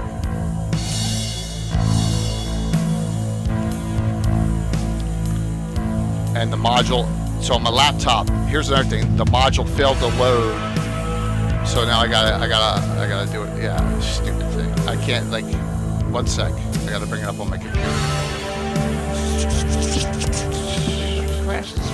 No, the module in the background in Twitch failed to load the creative section to raid. I was like, so I just gotta get on here. It shouldn't be a Jay problem. decided to do something heretical. I was the first name that came to his mind. So. Here we go.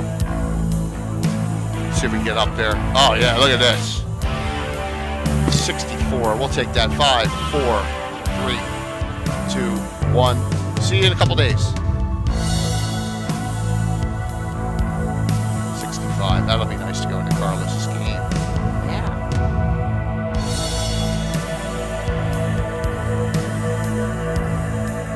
Means that the community is getting really big because Carlos has a lot of people watching this stream, and there's over 65 watching our stream. All right, let me go to the screen here. I've upped the graphics, John. You forced my hand on upping my graphics there. I've been noticing that. I like it. I have my stinger transitions and everything in there now. So I think it looks great.